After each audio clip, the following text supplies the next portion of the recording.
All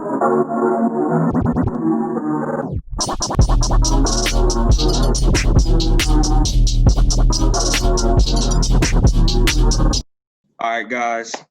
This is Jordan. This is coming back to you with our first podcast over the Gunners. We're going with Fan TV, and right here we have Abdi. Go ahead and introduce yourself. I'm Abdi, bro. A 10-year Arsenal fan. Still going strong. Man, life's good, though, man. We're trying to go through this quarantine. Yeah. Who's your favorite player? Right now, it has to be Lacazette. I've always said it. I think Lacazette's probably the only player in Arsenal that I can, give my hands down to. He's probably one of the best players on there. Just doesn't have the time to play. Okay. But Lacazette, Arsenal, if we're talking about all time, it's Henry, but for now in the squad, I say Lacazette's my favorite player. All right. Yeah. All right, so you guys we have Abdi. All right, Zav, go ahead and introduce yourself. My name's Zav. I've been a lifelong Arsenal supporter. To be honest, my favourite player on Arsenal is Aubameyang at the moment. So I'm kind of excited about the kids. I'm kind of excited about the youngsters coming through as well, like Saka and Nketiah as well. I see he's kind of good. My second favourite would probably be Lacazette as well. Hold up, I didn't ask you for a second favorite. I just asked you for a first, man. Chill. I'm trying to tell them I like Lacazette in it, but yeah. All right. Laka, he's doing the bits. All right, well now he is. All right, Hassan, what about you? Hi, I'm Hassan, and I've been an Arsenal supporter all my life. Right now, I'm really not a fan of the squad, but my favorite player is probably Aubameyang because he just scored goals. And yeah, Kieran Tierney is doing bits as well. Mm-hmm. All right, talk about him all day, bro. You're right. All right, so first off, let's just go ahead and talk about our last game. Wolves. What's your reaction to it? Let's start with Abdi. What'd you think about that game? I mean, I watched the whole game. Coming into that game, I didn't think we're going to win. I'm just going to let you know now. Because Wolves is one scary team, too. Beating Man City twice, also giving Liverpool a hard match, giving Chelsea a hard match, same with Man U. I'm thinking we're not beating this team because just judging on the big games I already had, Man City was one big example of how Wolves played against them, and beating them twice this season. I'm thinking Arsenal had no chance, especially the defense with Adama Traore.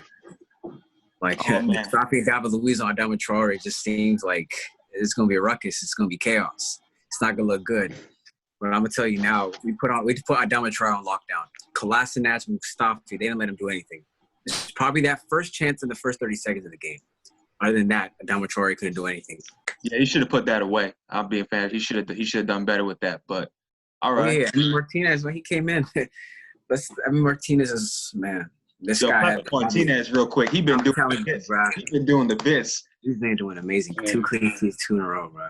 Just taking Leno's spot. He's been doing good. I just got to say, Mustafi and Xhaka probably played the best that group. 2 players I got to give hands down to. Okay. 2 of the most hated players, but 2 of the best playing players, too. All right. Zab, what you think? I didn't really get to watch the full 90 minutes, but the highlights, what I saw, I was happy with Saka's finish, his first goal in the Prem. He was playing like trash until that goal, man. I was watching. I saw he was getting pushed over. I knew normally at right wing he doesn't really seem, used to it yet because he's been playing left back and left mid the whole season. I was happy with Lacazette's goal as well, that he finally got a goal in the end. That first touch was good. I was thinking I saw that it was Arsenal have had 3 consecutive clean sheets, I think. So that's been the first time since 2017. I saw this morning. I was like, damn, that's crazy to think of. But yeah, we've been defended a lot better since we got the 3 centre backs in and the 2 wing backs on the side. I like how they interchange as well. How Maitland-Niles could come on for Tierney and looks comfortable. Cedric looked okay, even though he didn't really do too much in the first half, but he looked kind of solid. I'm liking that we kind of rotate even the midfielders as well, with Xhaka and Ceballos along with Guendouzi. Even though I heard Guendouzi might leave at the end of the season. He can leave. He can leave. Y'all should let him go. No problem. This guy, I used to have so much praise for Guendouzi. I'm gonna let you know. Yeah, true. I thought he had a lot of potential. I don't know. It's just I weigh more than Guendouzi, man. It's the thing is, yeah, I weigh exactly. more than that, man. Other than just going in circles with the ball, Guendouzi has nothing else defensively and attacking wise. He's kind of useless for me. All right. He can Sam, what you think of the game? To be a good player. So I didn't get to watch the whole 90 minutes because I was working. But most of the time I was listening to AFTV's live reaction, and from what I listened to it, and shout out to them. And while I listened, I watched the highlight afterwards. It was a decent away performance. We've been not so good when we played away from the Emirates. So 3 away performance, 3 dubs, 3 clean sheets in a row. I mean, it's been good. Our defense been good. The young players came along, Saka, Joe, Aubameyang performing well, Eddie Nketiah. The work rate is high level. We're coming along good. Yeah, I wanted to add, I just almost forgot. This new formation Arteta has with this 5 in the back. I don't know if it's just doing wonders, but it's like basically how we held Kolasinac at center back with Mustafi and David Luiz. And he still managed to keep all those defenders in with Tierney as the right wing back. And then it was Cedric as right wing back. So basically, we're basically able to play Tierney and Kolasinac at the same time, which is 2 big players. Mm-hmm. This new formation we're using, I think, for 3 games, it's been doing good too. Okay. Yeah. The new formation is basic. Yeah. It's basically it's our defense is not good, so with going 5 at the back is really our best option right now. David Luiz is not good playing like 2 center backs, and that doesn't work for our team right now. So it's our best option, playing with 3 defenders at the back and 2 wing backs. Okay. Yeah, I've been really surprised with the 2 away wins with Sheffield United and Wolves. Like those were normally games we'd lose against. So with us winning kind of 3-0, keeping a clean sheet. Even the Southampton one I was slightly surprised about, even though we got a lucky goal from Nketiah. But let's be real. Wolves put on 3 forwards at the end. They started off with 2, and then they put on 3. If they started off with 3, do y'all think y'all would have won 2-0 still? I feel like more of the chances for Wolves came when they changed to 3 in the front, actually. Because the 2 in the front with the down by striker was not working. But he started having chances and he started creating a lot of chances for Raul Jimenez as soon as the second half started. I just see when there was those 3 against Mustafi, Luiz, and Kolasinac, I'm like, oh, y'all got the worst people 1v1. You already need half the squad to be on Traore. And then you have Jimenez is going to shove off everybody else. And then Jota, man, I got to give that man credit. He has some nimble-ass feet, man. He might be a cousin of Messi or something. He might be hiding that Portugal. I swear, man, he was going through. But before this quarantine started, Diego Jota had a little shine where he was banging in the Europa League. Yeah, man, he was doing good. Our defense did well. It was different, though. That was the game. I don't know why, and I still don't get why y'all got Pepe. That shit does not make sense to me. When I'm happy he's with y'all because I think he's a great signing just in terms of as an Arsenal player. I think he's someone you go to the field to see and stuff. But oh my God, man, you have someone named Mustafi in the back. Fucking put money into that. Do some shit about that. Luiz, exactly how it sounds. He loses it all the time. Kolasinac, I don't know. He may be a security guard, but he's not a fullback. Yeah, he's not a fullback. Apparently, we're signing Mustafi for 3 more years. Oof. I mean, bad. He's been our best defender so far.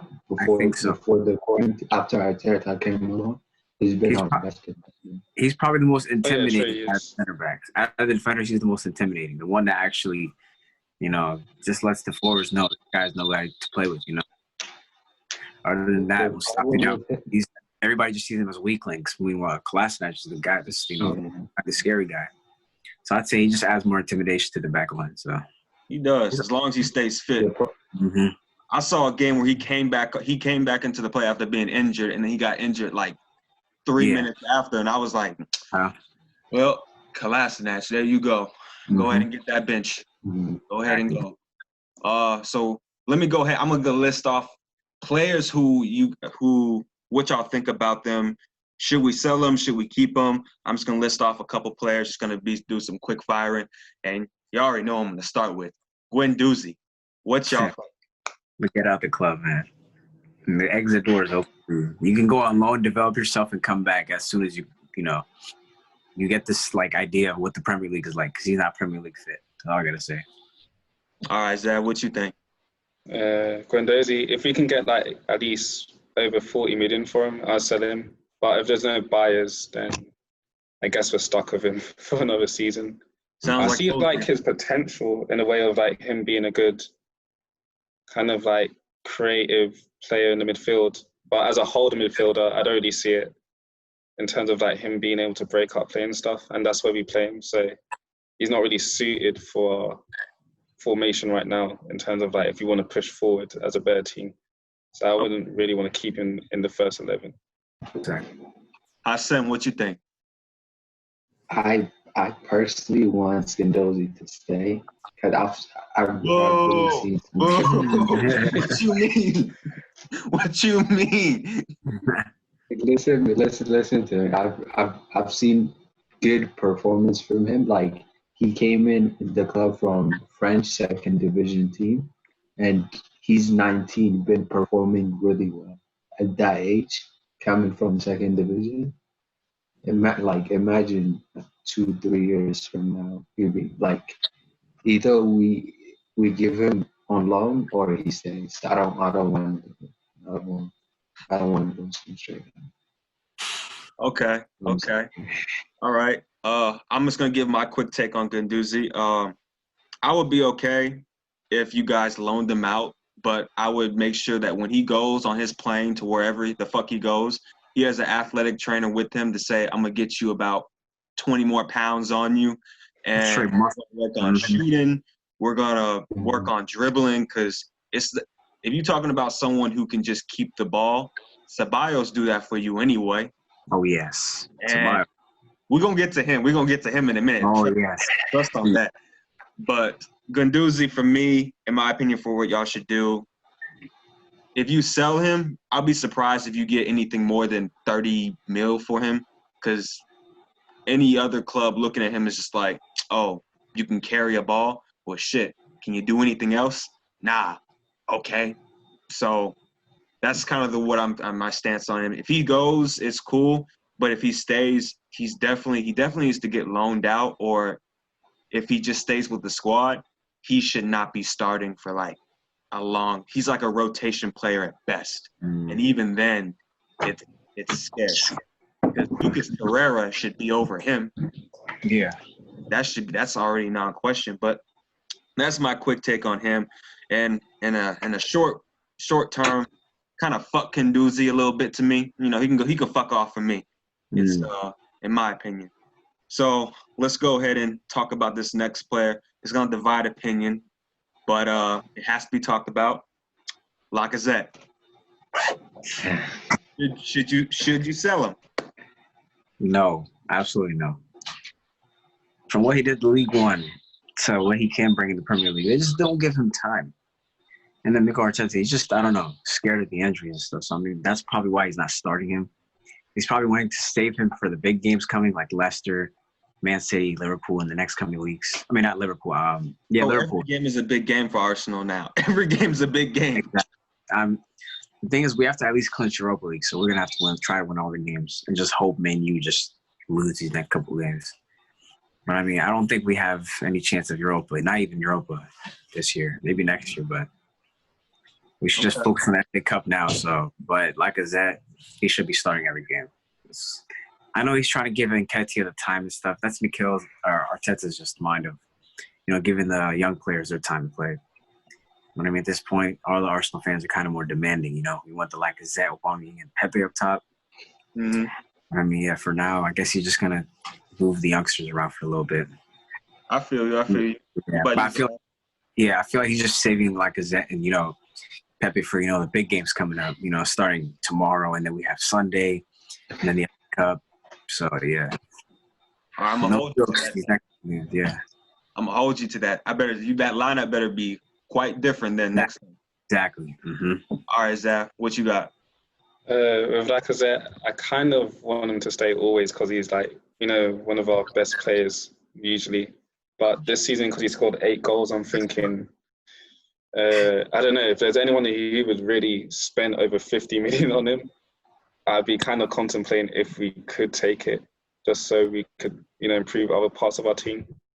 But Lacazette, I don't know, with Arteta, I feel like he's dropped him a bit just because of Nketiah's got more pace on the counter-attack in certain away games, and also because Lacazette never scored away from home usually, so normally you wouldn't pick him for an away game.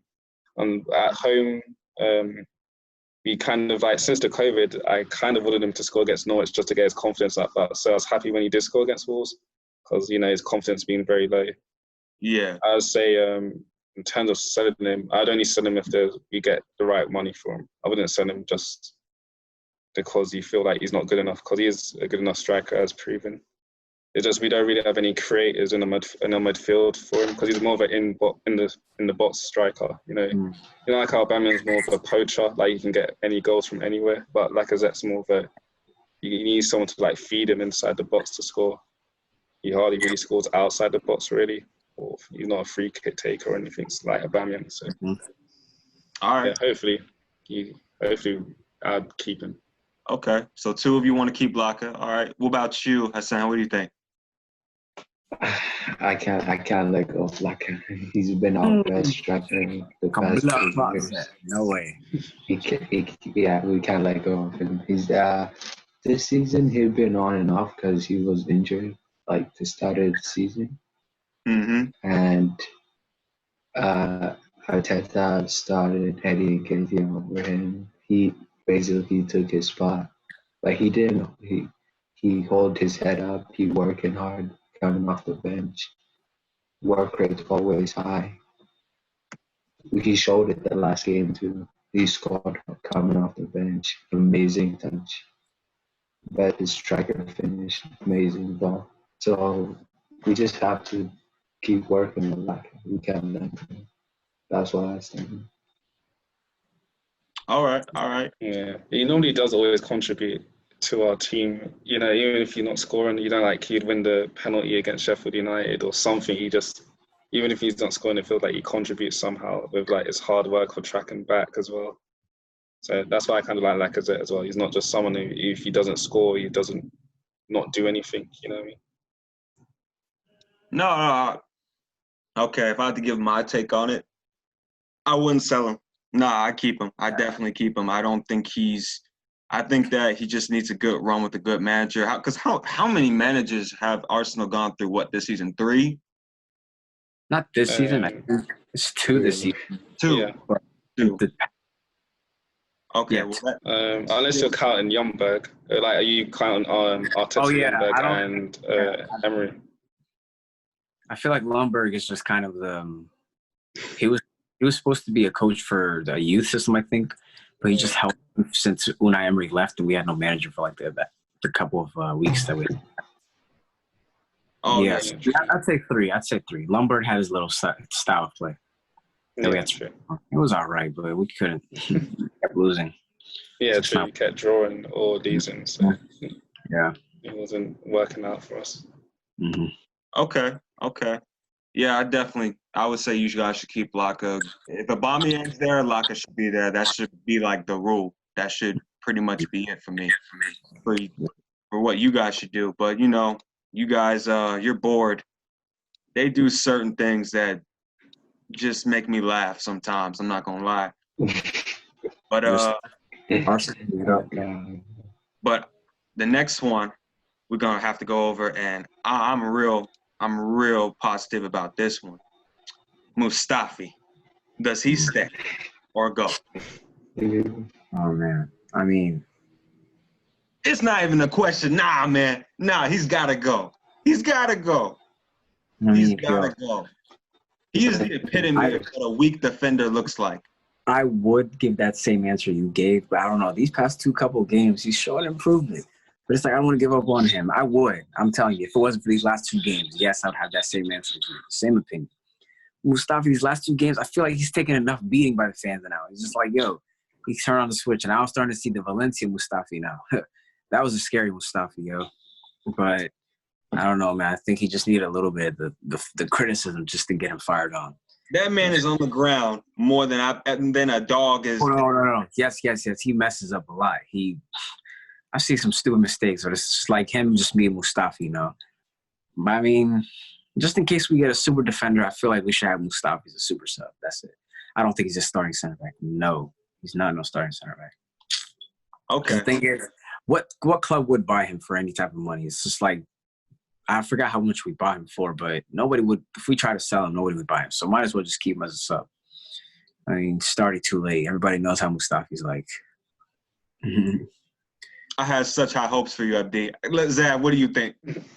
Mustafi, yeah, I'll sell him. But the only thing that's my boy right there. Sell this man. The only thing is that with Mustafi is, what I get with Abdi is saying that if we sell him, we might not get a decent replacement because, you know, Arsenal's board, we just buy like some random defender which won't even like be good in the Prem. Maybe like a slow defender, might be even worse than Mustafi. So, or if we do sell him, then we'll start playing like Rob Holding and Saliba, which may not even work out better. So that's where I get what Abdi's saying. But in grand schemes of things, yeah, I would sell Mustafi because he's not good enough for our team, for us to improve. That's an Arsenal fan right there. Abdi, check yourself, man. Check yourself. I don't know. I just can't give that hate yet. I hated this guy, man. I hated him, but it's like. I wish I talked to you 3 months ago. 3 Yeah, months I don't hate Mustafi. It's just that, yeah, he's just not good enough for our team. Like, there's a lot of players just like Mustafi, which we do have to get rid of in terms of us becoming a better team, so we can like replace them with better players. Because we can only get better players if we remove those bad players. Yeah, because they're taking out the waste spots.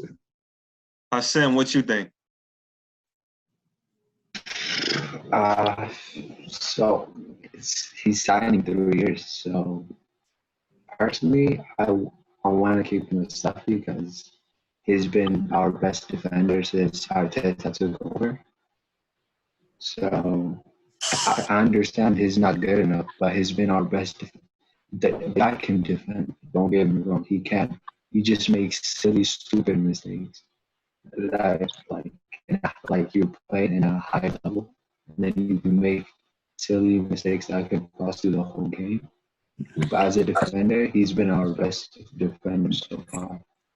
So I'll just keep him for now. And since we're not spending a lot of money for defenders, might as well keep him.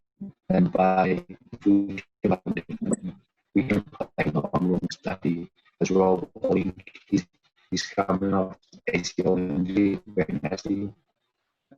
So practice, we're probably going to start he's even in. Hold up, Hassan. Like, maybe you should probably move close to the camera because you're breaking out a little bit to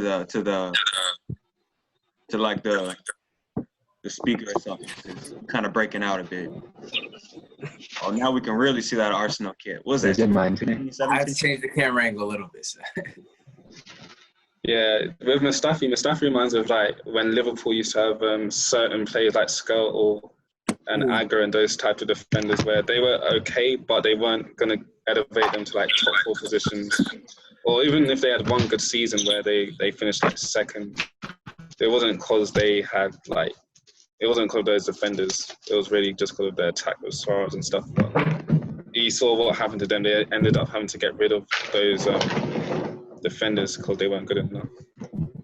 It kind of reminds me of Mustafi and Xhaka and that. You have to just kind of part ways with them after a while.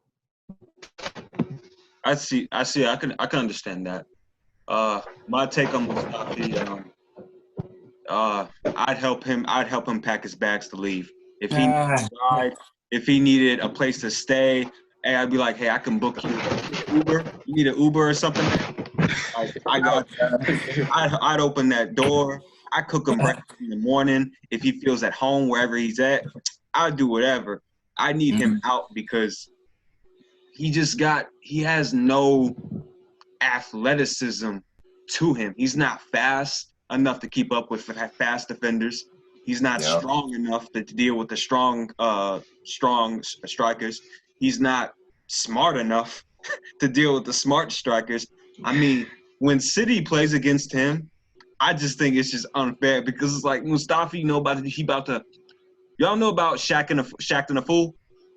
Yeah, Shaq and the Fool. It's Mustafi acting a fool. That's what that is. That's what he Mustafi the fool, bro. He's a fool. I will not go away from the fact that he has been doing good these months. I won't go away from that.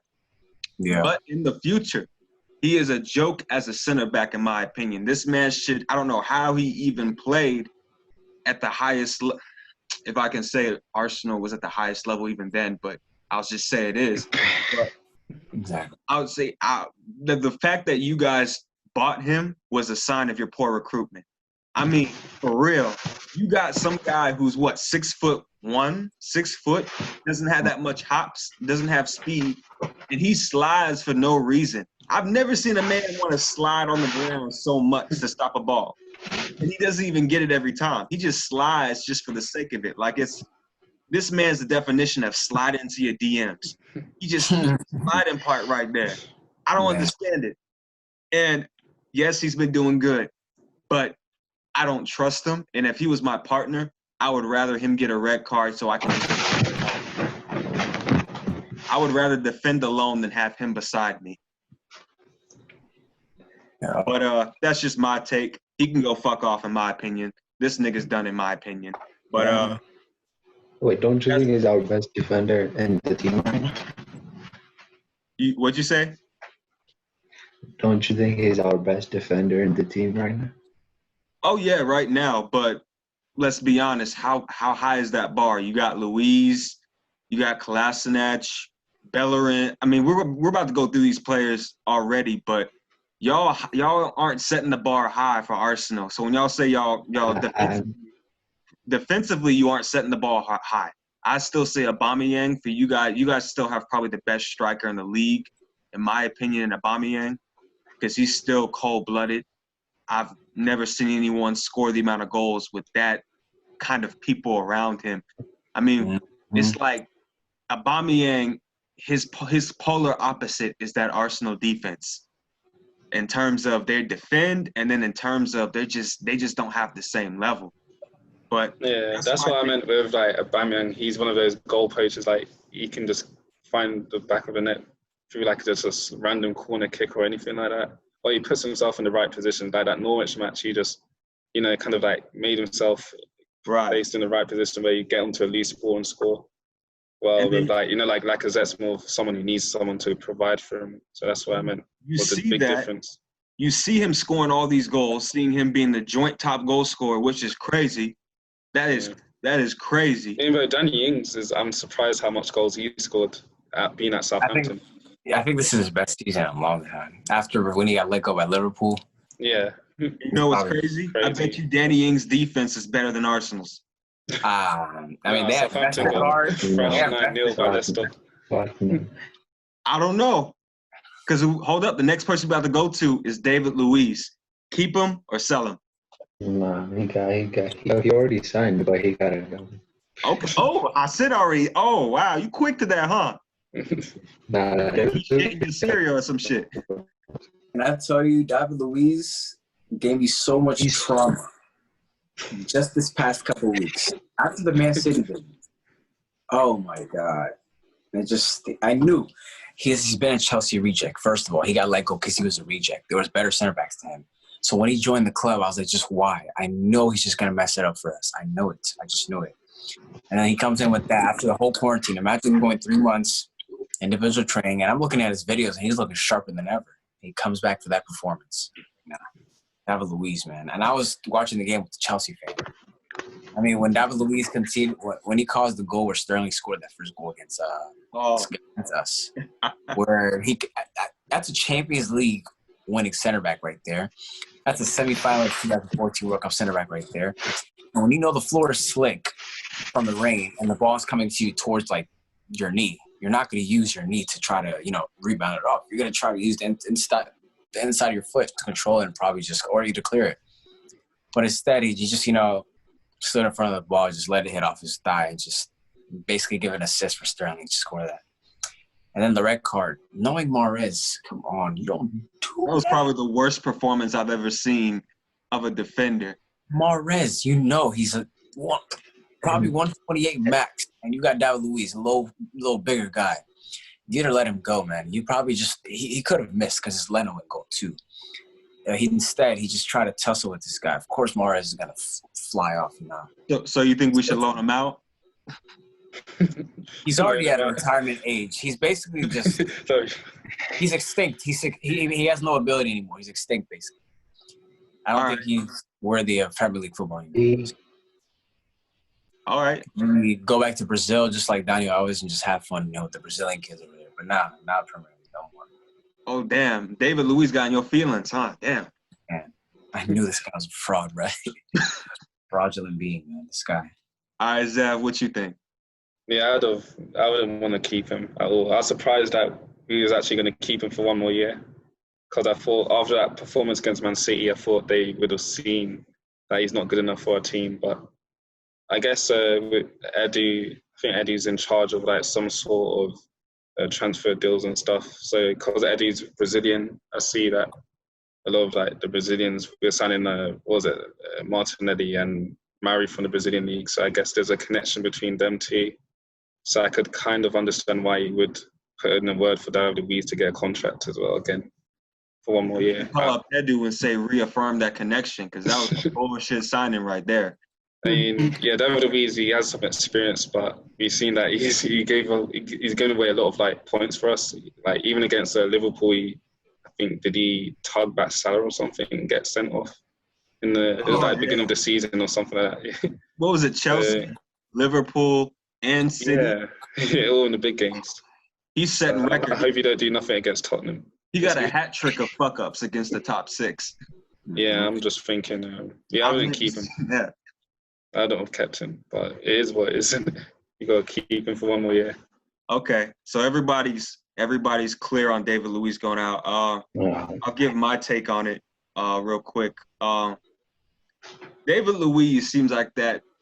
How would I describe it? It's like when you walk into a 7-Eleven and they're out of Butterfinger, they're out of Reese's, but you see this great value, no brand name ass bar. That's David Luiz.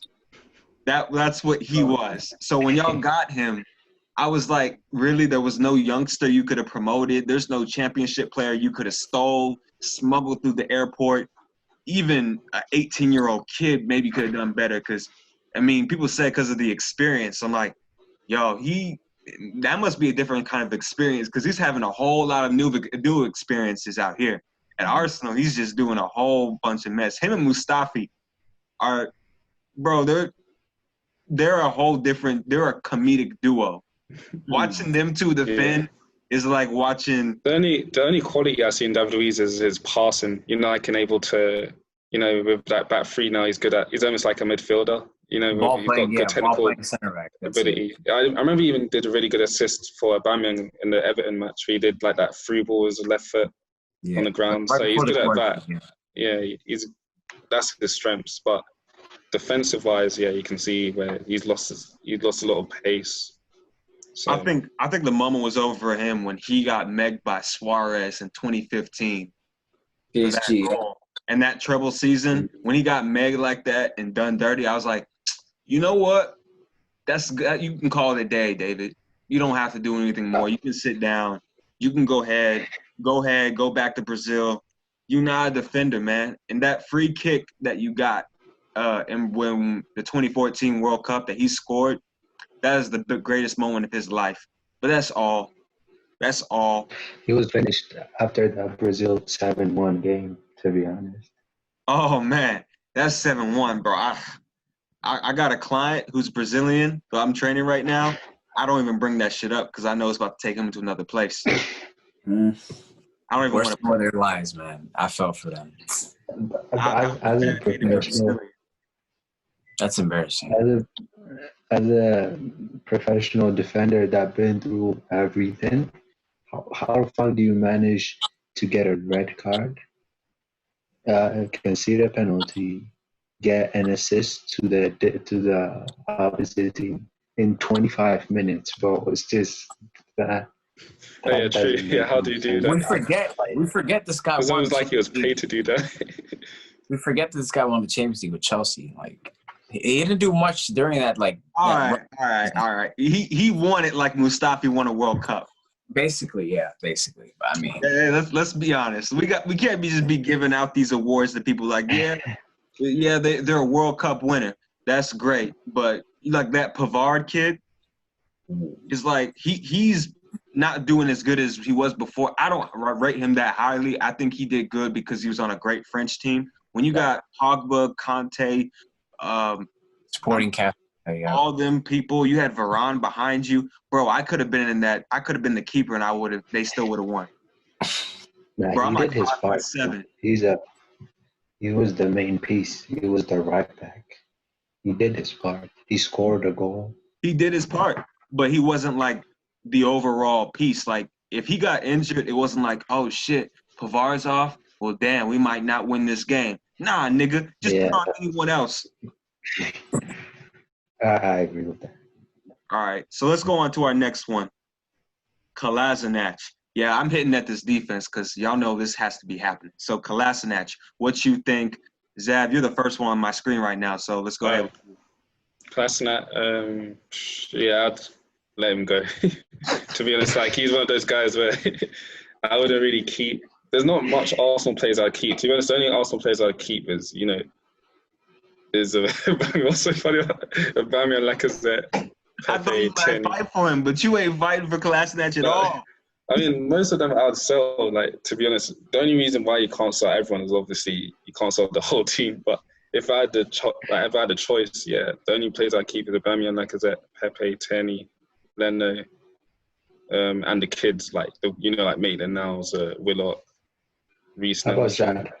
I wouldn't keep Xhaka. Like none of the players, because none of them are really good enough. Like for our team, when you compare the teams which we had in the past with this team right now, this team's almost like if you take out Aubameyang, it's like a mid-table team.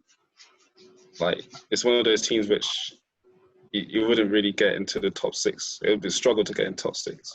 So Kolasinac is out. What about you, Hassan? What you think? Yeah, Kalas, he can get that out of there. But I don't. When they gave him the ball, he gets scared. I don't know why he gets scared. I really don't. Well, what happened? You just said that he was locking up Adama Traore the other game. No. Nah, motherfucker. You think you said? I'm hearing what you're saying. I didn't say Abdi said that. I didn't. It was me. Yeah.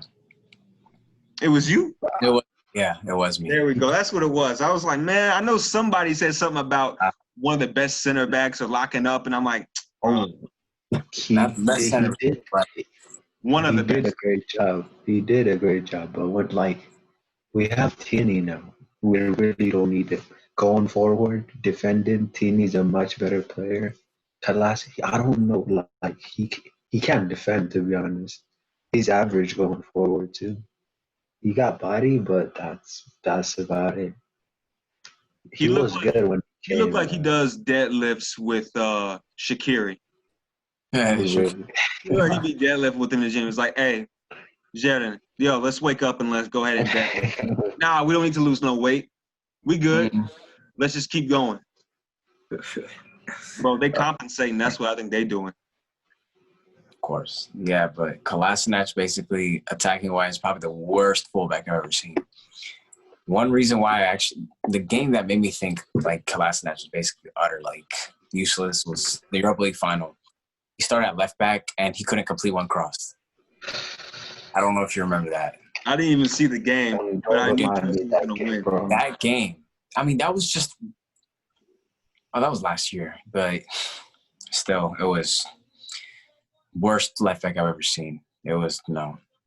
Not one cross was completed. I feel like he just works. Would you take him over Mendy?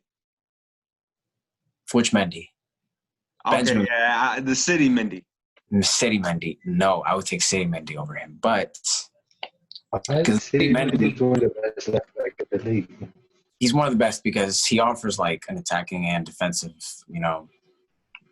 benefits basically. But I feel like Kolasinac just being a strong guy, probably defensive wise would be good for us, but not attacking wise. He brings nothing. With the ball, he's nothing basically. He's nothing. I've only seen him do one good long left foot shot. I think it was a Burnley match or something. But other than that, I've never seen him really use his left foot in a good way.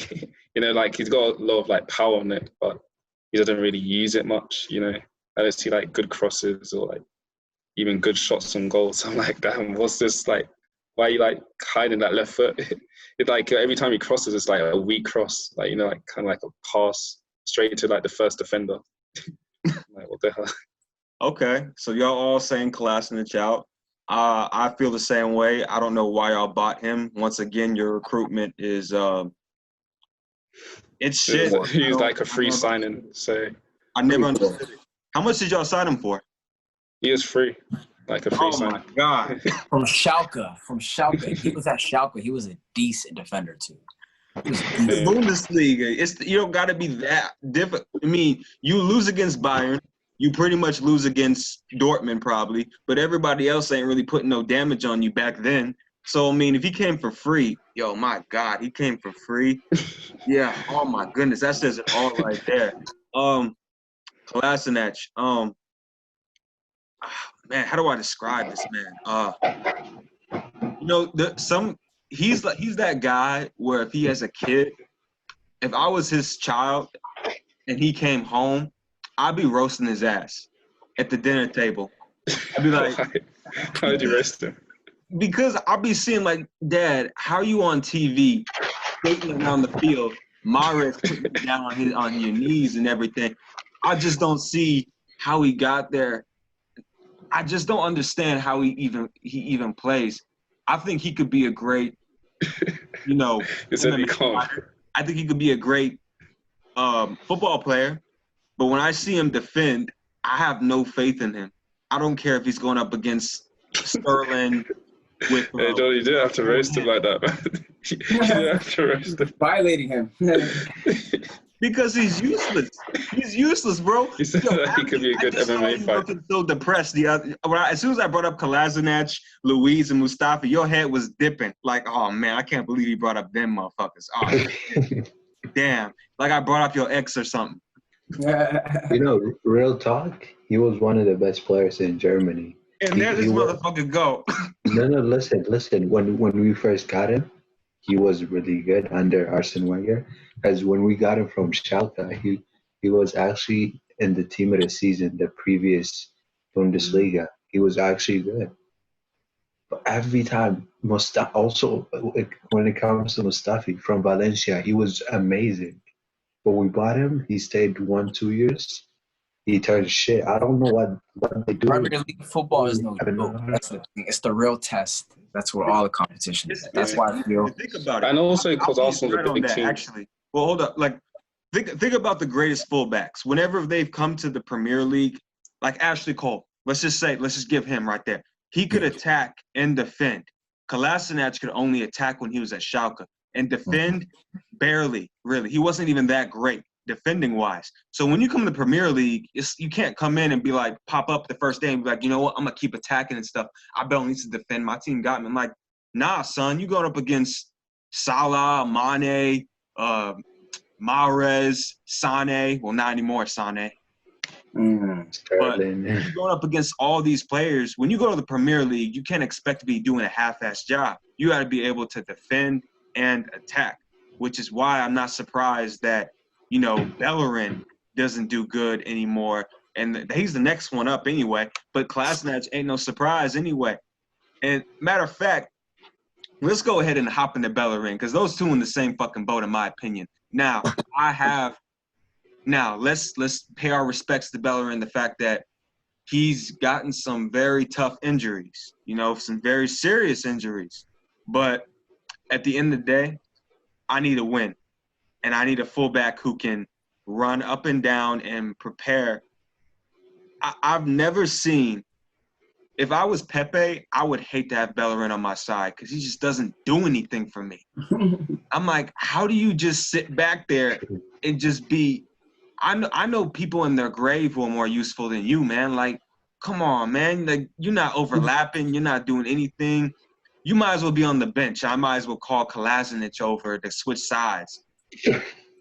It's either the fact that Bellerin got an injury or because he went vegan to why his performance is so garbage now. Because man, this most threatful right back in the Prem. Everybody knew it. The speed. Do you not remember the Bellerin when we came against Barca and he was over here running past Jordi Alba like nothing? Ooh, man, he was smoking. Bro, I remember I used to watch. He was catching up to Neymar like nothing. I said, that was the Arsenal where I was like, this Bellerin kid is good. Thank you very much, Barcelona. This kid is a steal. Or you're very stupid for selling this guy. I don't know if it's the injury or just him going vegan, man. He is slow. He's not fast. He gets beat by defenders. He loses the ball a lot. And attacking-wise, he doesn't go up anymore because he feels like if he goes up, he's probably going to lose the ball and won't be able to be fast enough to come back. So he's just kind of... Yeah, he kind of reminds me of when he got that knee injury. It kind of reminded me of like when Theo Walcott lost a bit of his pace as well. Like it wasn't, he lost a lot of like that knee injury. But Bellerin's kind of a weird situation, like because I remember seeing Bellerin for like the Arsenal under-21s. I went to like, I think it was like a Wolves match. I saw him at first. I didn't really think too much of him, but then when he did break into the first team, I saw like, this guy's actually a decent defender. Like he's good at tracking back with his pace. I feel like we should give him a bit of time because that injury was bad. I think we should give him like maybe another year. I wouldn't sell him this summer, like unless there was a buyer or something. Really wanted him, but I wouldn't sell him. I wouldn't actually sell him. You wouldn't sell him. You give him another year. Abdi, you about ready to help him out the door. Hassan, what you think? I actually agree with that. I would give him some time because he's been our long-serving players, one of our long-serving players in the team right now, and he's coming off a nasty injury.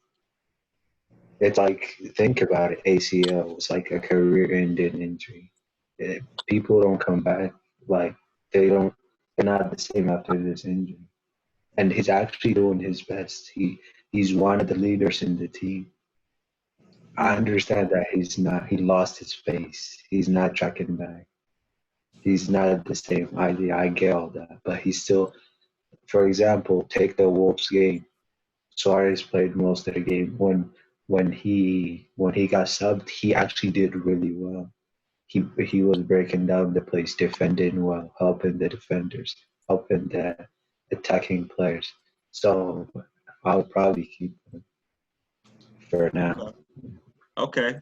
So Zav, Hassan, y'all want to keep him up. D, you ready. You man is ready to let him out. No, not anymore, man. He's useless to me. All right. My take on it is I agree with Abdi. I slightly agree with Zav and Hassan a little bit in terms of he's been a servant, yes, but at the end of the day, his injury, if I had an ACL injury that bad and my pace was gone, and before that, he wasn't a great defender before that because he just had excellent defensive ability. He had pace, so he could make up for it. Man, the pace was made up for it. Good, so he could keep up with anybody who went past him. But remember the YouTube videos when they had the Theo Walcott and Bellerin race? When they were saying, or not race, but who was faster and stuff, they would talk about that in training. Like who's faster and stuff. Aubameyang even too was in it. And I was like, well, let's try doing that video now. Bellerin ain't even close. He ain't even close. I wish him the best as an individual. Mm-hmm. I wish him the best as a person. I'm sure he's a great person. But as far as a club going forward, I think he's young enough to where I think he should go to the Bundesliga maybe, or just go somewhere else. But I think the Premier League is too high a level for him anymore because his ACL, and that's another thing. I don't think he overlaps like he did before because you got an ACL injury and that shit scares you. So he's probably scared to overlap the way he did, to run like he used to. because y'all all three, y'all played soccer. Remember how y'all come back from an injury? Y'all never the same. Y'all may not be so slow than you were before, but your body's just like, hey, man, remember when I fell on my hip? I don't want to be moving my hips like that anymore. Like, I want to be taking care of myself. Like, you afraid. That's truthfully what it looks like with Bellerin. I think he's – if I had to choose between Kolasinac and Bellerin, I would choose Bellerin. But I think they're both like – I think they should both go, but for two different reasons. Bellerin, it's tough luck. It's really sad thing to see. Kolasinac, yeah, motherfucker can go. A mistake. Never should have came in here. He was that mixed up card. He was a wild card who shouldn't never have made it. He came in for free. That says it all. You know, like the Arsenal defenders, do you think that if they were at lower level Premier League teams, they'd been seen as good defenders? You know, like how Brighton have like Lewis Dunk, who everyone feel like he's a good defender. But if you analyze some of like Brighton's games, I sometimes see that he's slow. So I saw like a goal where if he was at Arsenal, they would be like saying, "Oh, Lewis Dunk's not that good because he couldn't keep up with the striker." But because he's at Brighton, was good. I think he's good for his team. But when I look for a defender, I look for someone who's individually very good. Like Mings, like Tyrone Mings. That's an individually good defender. That's someone who can handle and shove people aside. Like those, I look for those type of players. Like that Lewis Dunk or whatever, something Dunk, whatever his name is. Yeah. He's someone. Because I sometimes hear people like, I'm sure you've heard people before say, "Oh, Lewis Dunk is better than our defenders." But if he was at Arsenal, I'm sure he'd make a lot of mistakes as well, like our defenders right now. But it's just because he's at Brighton, no one really sees it. No one pays attention to like the lower league. I look at Sacco the other day for Crystal Palace. He like fell over and gave away that goal. Because it's Palace, no one cares about. But if he was like a top 6 club, everyone would be like, "Oh, he's not good." You know, just That's because. why he doesn't play for Liverpool. Yeah. But like some people would be like, "Oh, that's a good defender." Look at it like this. Would you say Wan-Bissaka could defensively walk into any team in the world? Defensively. Yeah. Yes. Yeah. See, and it's not because he was at Crystal Palace, which isn't a top 6 team. It's that he's individually ridiculously good. Like he's by far for me the best right back defensively by a distance. And then would you say, how about Trent Alexander-Arnold? Would you say as a right back he could walk into any team in the world? Hell to the fucking no. He could not. Defensively, I know grandmas who can walk through him. He's attacking-wise, nobody has better crossing than him. His crossing. Right. Offensively, he's the best right back in the world for me. Right. Offensively, his crossing is ridiculous. He's like a wide playmaker. It's insane. The thing is, him coming through the academy also playing as a CDM. I mean, he's always been a natural ball player too, but I mean, him having to adapt when he got to the higher stages of Liverpool's academy, I feel like he was a late bloomer with right back, so I feel like that's why he's not the best at right back. But when people say right back, we kind of look at, offensively, defensively, and what they could put in the team. I feel like attacking-wise, he's the best. But then how Arsenal should take players, I think defensively, how you guys should recruit, I think it should be like this. All right, which defender in any of the leagues are offensive players afraid to go up against? Because people are afraid to go up against Koulibaly, Van Dijk. I can't really say Maguire. I can't really say that. Not good. Rudiger, I think one-on-one, Rudiger will get you sometimes. I think he still gets Yeah, that's a whole different debate. That's a whole different What debate. about that Ibrahim Kanu defender from RP Leipzig? Do you think he's decent? Kanu? Ibrahim Kanu from RP Leipzig. Judging from his performance against Tottenham and the Champions League, he's Premier League fit. Yeah, I like him. So that's someone that you can tell who's individually a great defender, and that's what you need. You need the best of the best for Premier League, especially if you're a top 6 club. You can't take someone who's just like, oh, he's going to develop into a very good fullback. I would very much take a defender into the Premier League who's defensively very, very good than offensively very, very good, because it's very easy.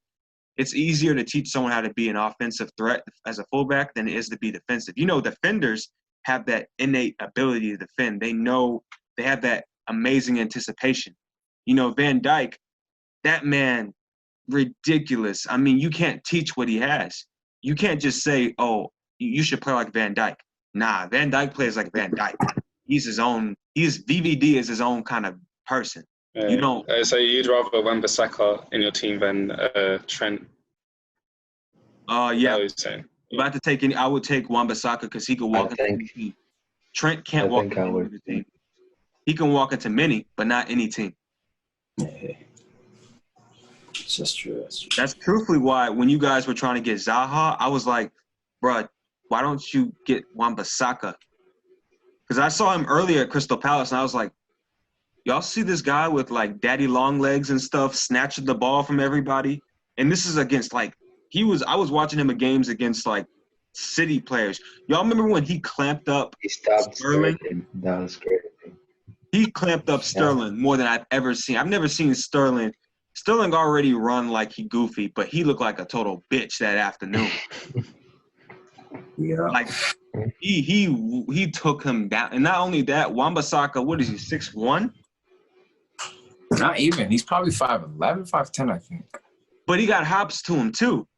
It's just the long legs. It just make people think he's tall. I think he's 5'11", 5'10". Just got the legs. United got a steal from that.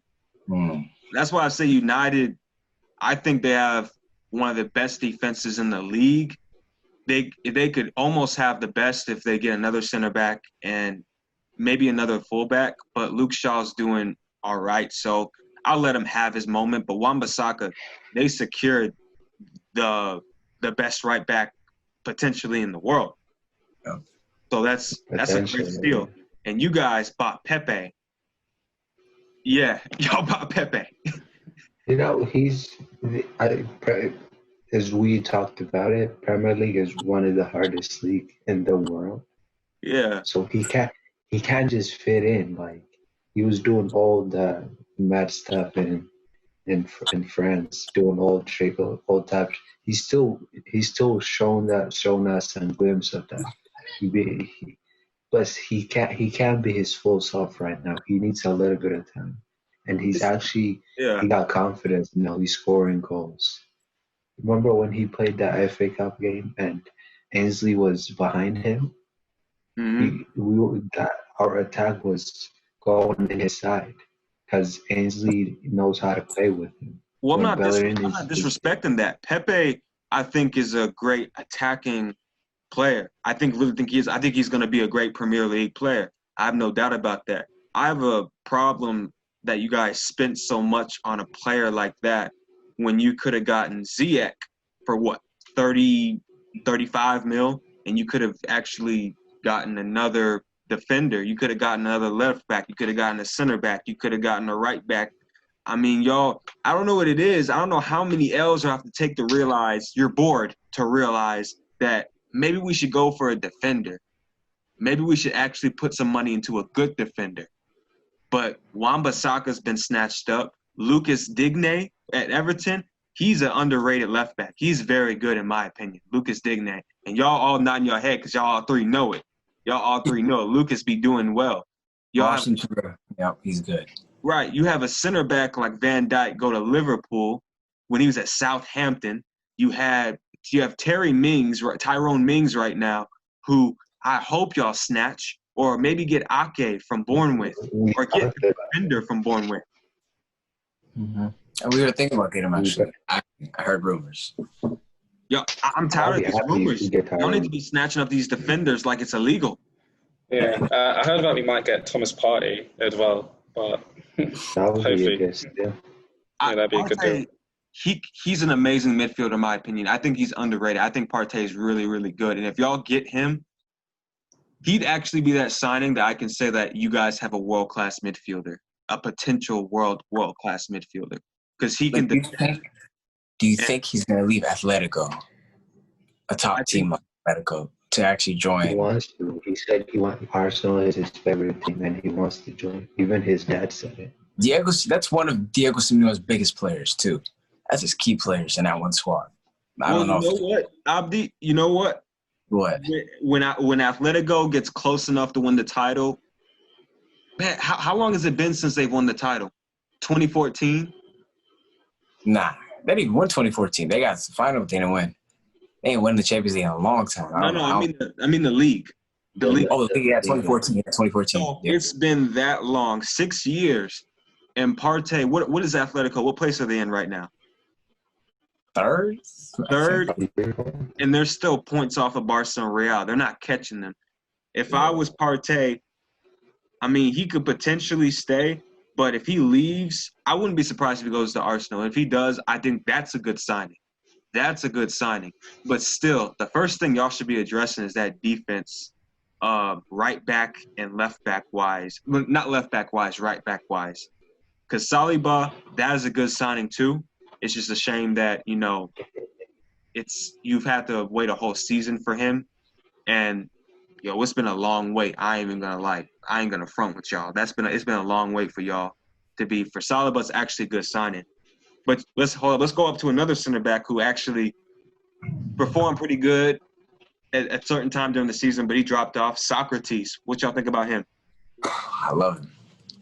Papa, man. Socrates is a big player. He can stay for you? He's going to stay. All right. Hassan, what you think? Nah, he gotta go, bro.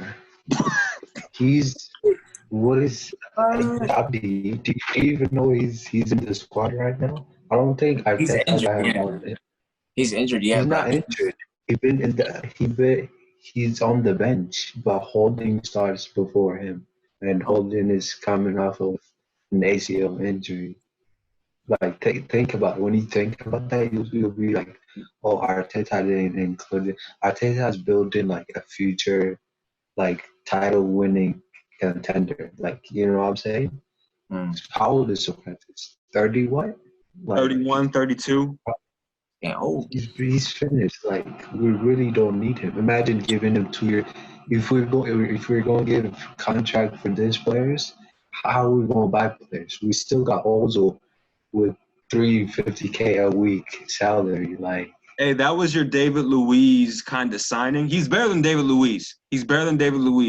But I would say that you guys bought him for that same reason. This is what Arsenal does with their center backs, and I don't understand it. We need to buy them because we need experienced center backs. Bro, we've seen experienced center backs, and it ain't cutting it. It ain't cutting it right. So y'all probably should be getting I'd be getting that bootlegged center back. I feel like if we got Sanchez, we could do it. We could do good again from Inter. Could probably do it good again. I don't know though. Sanchez is kind of finished. Alexis is finished. As soon as he left Arsenal, for Man United too. What? I was like, yeah, he's a snake. That's when I kind of lost my respect for Sanchez. Yeah, he did. But he did the bits for a minute. I'll say this: for a minute, he was the best player in the league. I'd say for 1 or 2 seasons. He was our best player. I'd say he was the best in the Prem for 2 seasons, the whole Prem. Better than Hazard, better than everyone else. But Zav, what you think about Socrates? Keep him or sell? He was our best, probably our best centre back for before this season. In terms of which which out of all the defenders which we had, he was our best centre back. Bro, if y'all believe that he's been our best center back one more time. No, before last season. I mean, before this season, he was our best centre back, or one of our best centre backs. All right. If you compare to Mr. Either, I mean, but yeah, I wouldn't keep him, but I wouldn't keep him after this season. Though. Okay. He's not someone I'd keep. He's someone I'd probably let go just because of his age, and he's not going to get any better. He's just going to get worse. So that's I'll get rid of him. Okay. So Zav, Hassan, you guys are okay with him to go. Abdi, you want us to keep him. I don't think y'all ever should have bought him, but I think he was the best center back y'all had. If finally agreed center backs are on their best form, I think at a time that he was the best center back y'all had, but it was just why would you buy someone at that age? Because now when you're rebuilding, you can't rebuild with a 31-year-old who's just going to decline like that. So if you can sell him for a good price, I would do it. But if you can't, I don't see the harm in keeping him, really. It's not like he's going to, like, really – he can be that person to come on when everybody's about injured and stuff like that. When Salah's coming off, when Salah's brother's coming off, when his cousin's coming off and stuff like that, then put on Socrates and stuff like that. But I didn't see no reason. I don't see any reason for you guys to really sell him unless you get a good market value for him. But he's definitely not starting for me. I think if you want to pull in a new direction, if he's going to start, he needs to be starting with Saliba, and that's the only way. Because Saliba got the pace and the height, and Socrates is better than Luis, and he's better than Mustafi, in my opinion, on the day. I say, because Mustafi, he's just on the ground so much. I've never seen it, man. It's like he's allergic to standing up. It's like he's got some kind of syndrome where he falls down. Like, nigga falls too much for me. But That's reckless, yeah. That's reckless. Socrates, I think he's gonna be injury prone, if not already, as it goes on. But on his day, I gotta take my hat off to him. He's not a bad defender by any means. He's just had Luis next to him and Mustafi next to him and Bellerin next to him and Kolasinac next to him. Truthfully, bro, this is the next person who's divided the most controversy, and I've talked to many other people about this, and I haven't talked to Zav too much about this, but Xhaka, does he stay or does he go? Xhaka. Yeah. No, I wouldn't keep him just because he gives away too much points to us. Like he gives away a lot of penalties. He's been playing a lot better since the return of the Premier League starting. He hasn't really gave away any goals or anything, but just due to like past experiences watching Xhaka, I've always seen like give away penalties or red cards, yellow cards. Not someone you can really trust in the midfield. To be honest, I even thought El Nene was more trustworthy than Xhaka in the midfield. Damn. Bro, you throwing up El Nene. Even El Nene was more like in terms of like ball retention, because Xhaka, you get the ball and just pass it straight to another midfielder. Like he's one of them annoying players. Like like how we had Olivier Giroud, who was just annoying to like watch on TV. Sometimes you'd watch Arsenal and you'd be like, bro, why is this guy an Arsenal player? Hey, Zav's that person who be selling Xhaka first on his FIFA career mode. It's true. Every right I started, I'm like, he's for sale. Like, I know he has his uses in terms of like he's got a good left foot. He can probably have a good shot on him sometimes. Probably a good free kick. But other than that, like in terms of hold midfielders, no, I wouldn't keep him as a hold midfielder. He's unreliable. What about Hassan? Hassan, what you think of Xhaka? We can't just keep selling all this way.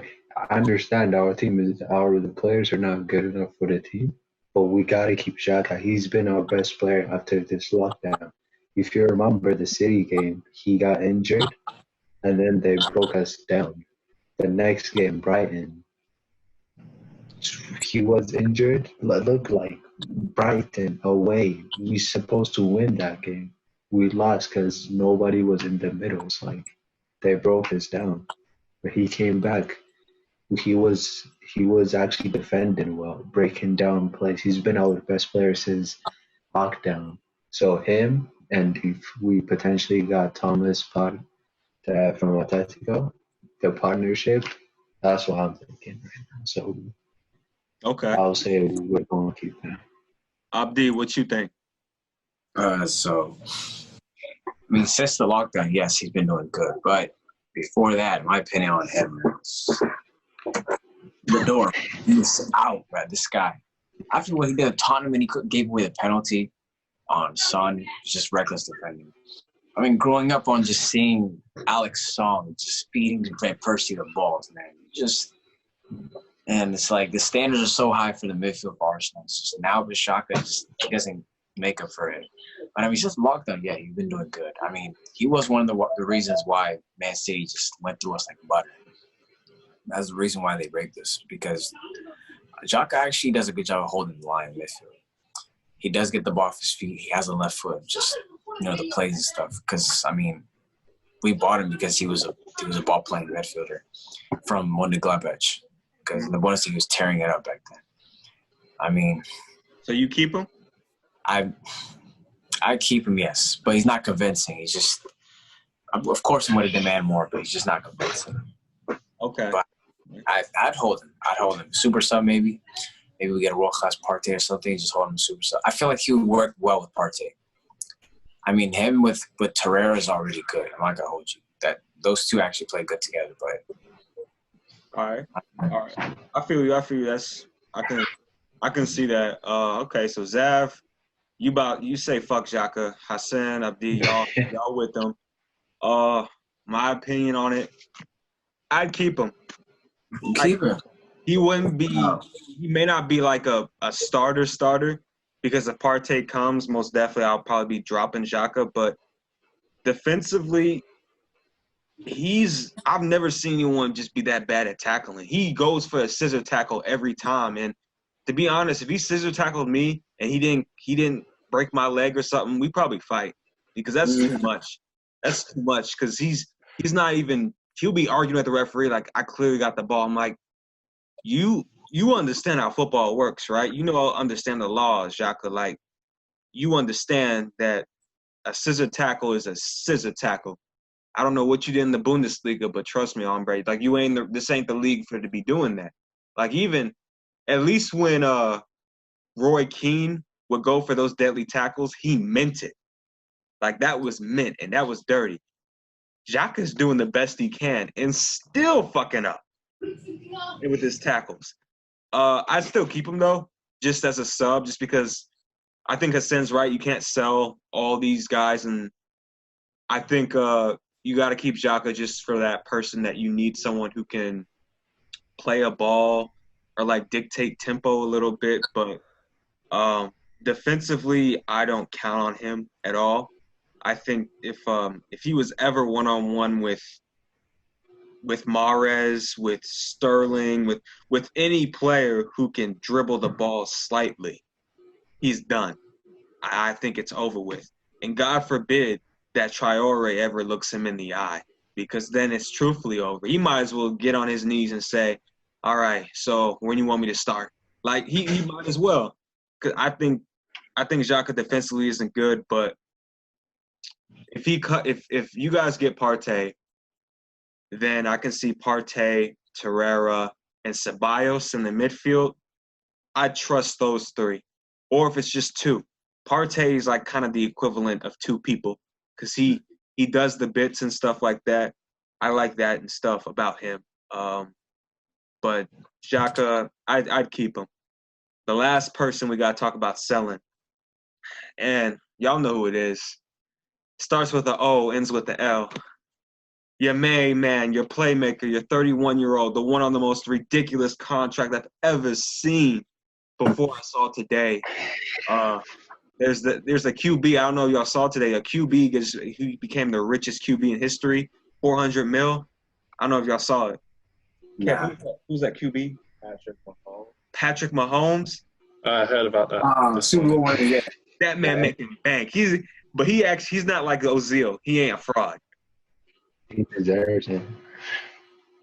Ozil, man. Ozil. Zav, I know you want to start with this because I know how you feel about Ozil. Well, Ozil. Ozil, yeah, I'll just get rid of him. That's all I say. We don't really need Ozil. I mean, he doesn't play even anyways right now. He doesn't really fit our system right now.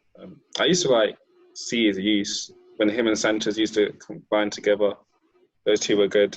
But since Sanchez left, he kind of declined as well. So it's there's no point in keeping him. Plus his contract is way too high. So at least he'll free up space for when we get new signings, we can actually pay players with that money as well, which he's taken up. So yeah, I'll get rid of Ozil. Okay. Hassan, what you think? This is a tough one, but I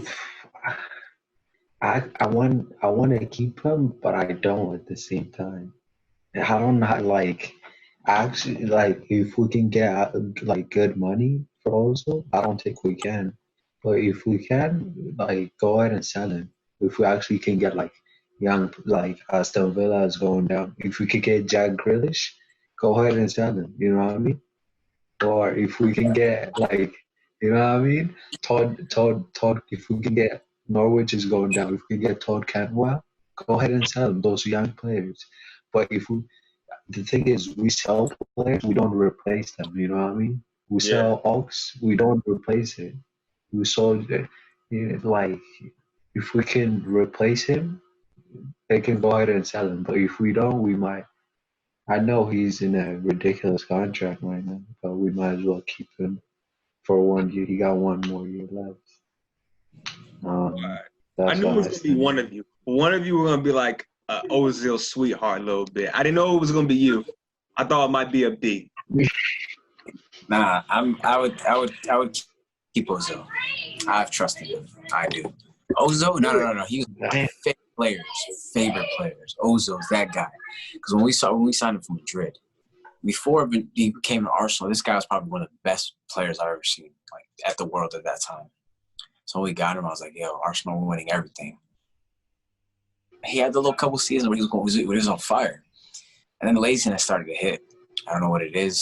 Stamina just started getting low. I guess he started getting lazy, less discipline in his eating or whatever. But he just stopped running. Oh, And A to B. And he just became limited too. Just, his passing was just the only thing he had. He wasn't strong. He wasn't fast. None of that. I mean, when he was that young kid at Madrid, man, this guy was top players, man. One of the best players in the world.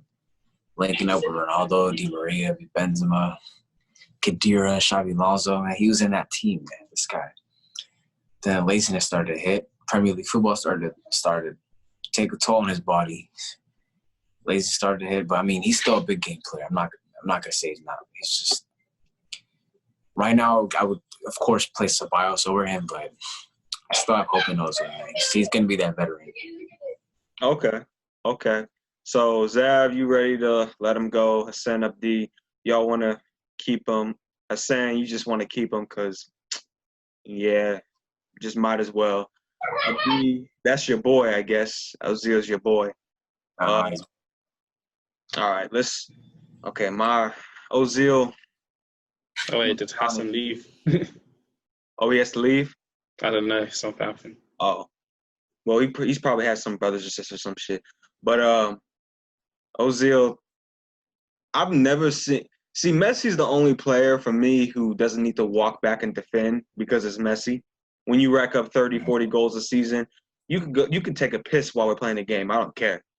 You can go to the stands and take a picture. You do whatever you want.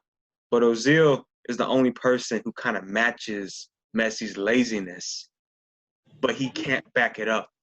It's like, I'm good. It's like he walks like, I'm really good and stuff. I don't need to be defending. Yeah, but you ain't a GOAT.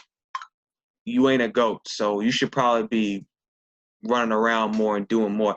I think he's one of the best playmakers I've ever seen, but I do think that he's not ready for – he should go. I think he was a good signing for Arsenal, but I think if you guys were – when you guys got him, you should have got Aubameyang too. That would have been a great combo between them two. But Ozil is just when you play with Ozil, you pretty much have to deal with the fact that he ain't gonna track back for you. He isn't gonna defend. So you need to have like some really hardworking defenders and stuff behind you to do it. That was the thing. Yeah, I get what you mean with Ozil. I kind of felt sorry for him when he first joined Arsenal because I was like. Yeah. It was even before Sanchez, so he came into the team. The only other good player was really Santi Cazorla. You could say Theo Walcott was decent at the time, but our striker at the time was Giroud. Yeah. He was a big decline from Ronaldo and Benzema, so he couldn't really show his worth as much. In Real Madrid, Abdi, you just said he was at Real Madrid. He was playing with the greatest goal scorer in the history of football.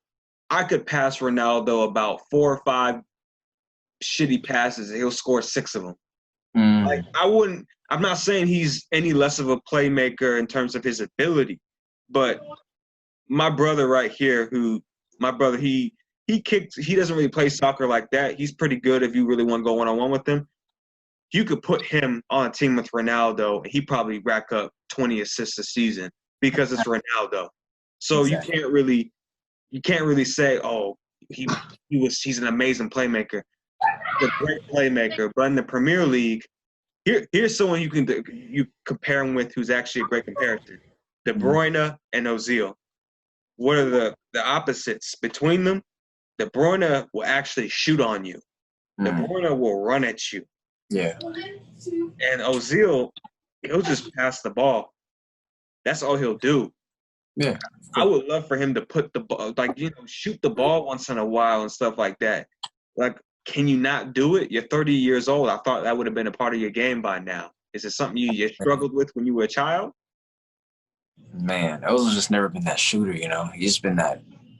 He's just been the brains of the team, honestly. Yeah, just in the wrong sport then. Because you gotta be shooting, and he's in the wrong league too. Exactly. He doesn't shoot. He has no weak foot. He's not strong. He's not fast. There's a lot of downs about him, but I mean, yeah, Ozil's a good player. He has, man. He's played with the big guys, So I'm just like, this guy still got it. I'd say Ozil's a good player. Like when you look at him, you wouldn't say, "Oh, this guy's not one of like the top players in Europe for the past 7 years."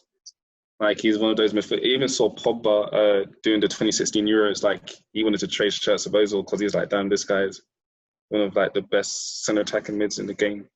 But I think for Arsenal, just right now, obviously, because of his age and everything, that's why I say I'd get rid of him. But I would never doubted his ability. He just doesn't really suit our team, I guess, because our team wasn't. It's not built around him. It's not built. Yeah, it's not built for him. Yeah, it feels like he's out of place there. So yeah, you can't have a leaky defense. You can't have a leaky defense and then have a playmaker who doesn't track back. But if he did add a lot of players, if he did add a lot of good players with him, then it would suit him. If he had a good midfield around him and also goal scoring wingers. If he had a team like City, he'd look really good with he could feed passes to Sane, Sterling and stuff. He'd look really good at City, but at Arsenal, he didn't look as good. It's a bit like just how Pepe don't really look that good this year because he's around a team which is not really that performing well. So I think he gave up. I think he could have added more to his game. I think he could have been on level with De Bruyne if he just would have added more, because I think Ozil, his vision is crazy. I've never doubted that. His vision is unbelievable, and I'd say it's better than De Bruyne's, in my opinion. From what I've seen of Ozil and De Bruyne is that person who makes the right decision, but he'll give you that ball from wherever. The ball is going to go to your foot no matter what. Ozil will play that cheeky pass that you would never think anyone would do or wouldn't even see it. It never even come into your head. But Ozil... like that pass he did against Burnley one season to I think it was to Kolasinac or something. It was like a pass which no one saw, but he curled it all the way to Kolasinac. I remember and it led to Aubameyang scoring. Remember when he chipped it over the goalkeeper and to Aubameyang for a pass? I think it was against Leicester. Yeah. That was ridiculous. I would have never thought there's not many players I would know would do that. But he was in the Premier League, and he decided, I'm a playmaker, but I'm not going to add anything else to my game. Versus De Bruyne was already a playmaker, but he decided, hey, you know what? I'm going to fire one off from 30 yards. I'm going to start doing free kicks, really, really start working on it. And I'm going to be dual-footed. I'm going to be stronger. Because let's be honest, right now, De Bruyne is probably maybe the best player in the Premier League. He's PFA player of the season. All right. If y'all saying Henderson, y'all fucking joking, and y'all can go ahead and get out of this fucking group right now. If y'all saying Henderson, real talk, that is some bullshit, and that is some heart to shit. It's great for what happened for Henderson, but let's be real. De Bruyne has been another level. That man has 18 assists? Henderson isn't even top 5. Top 10 in the Prem, as center mids, top 10 center mids. I'd say Jordan Henderson would not be top 5. He's not. I put one. His work rate. It's just the work rate that's got to people's head that's made him think, yeah. I mean, you got to look at supporting casts around. He had Wijnaldum next. This guy doesn't stop running. Firmino. Then you have the whole team. I mean, they don't stop running. It's the little high press that Jurgen Klopp has on them.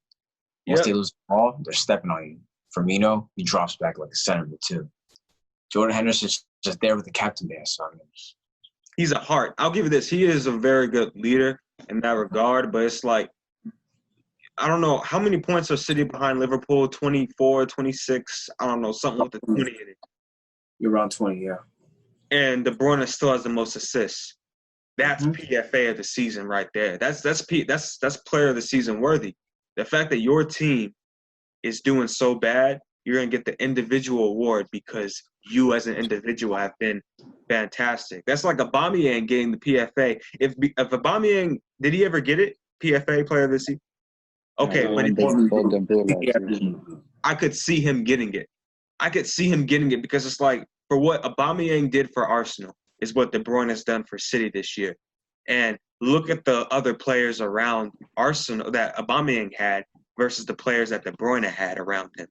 I mean, imagine if Mahrez... That kind of reminds me of that season when Van Persie scored like 30 goals for us in the Prem and won the PFA Player of the Year because of that contribution. Yeah. And that's the thing. That's the crazy thing about it. People don't look at that. They like to think, oh, well, Liverpool won the league. Yeah, PFA Player of the Season doesn't have the word team in it, so it's players. So just give it individually. But that's all I'm going to go off of that. So we talked about Ozil. So this is going to be the last question I give you guys because I know y'all have a game tomorrow. Y'all have shit to do, and I'm tired as well. Yeah. If you could sign one player for next season, one single player, who would it be? Zav, start.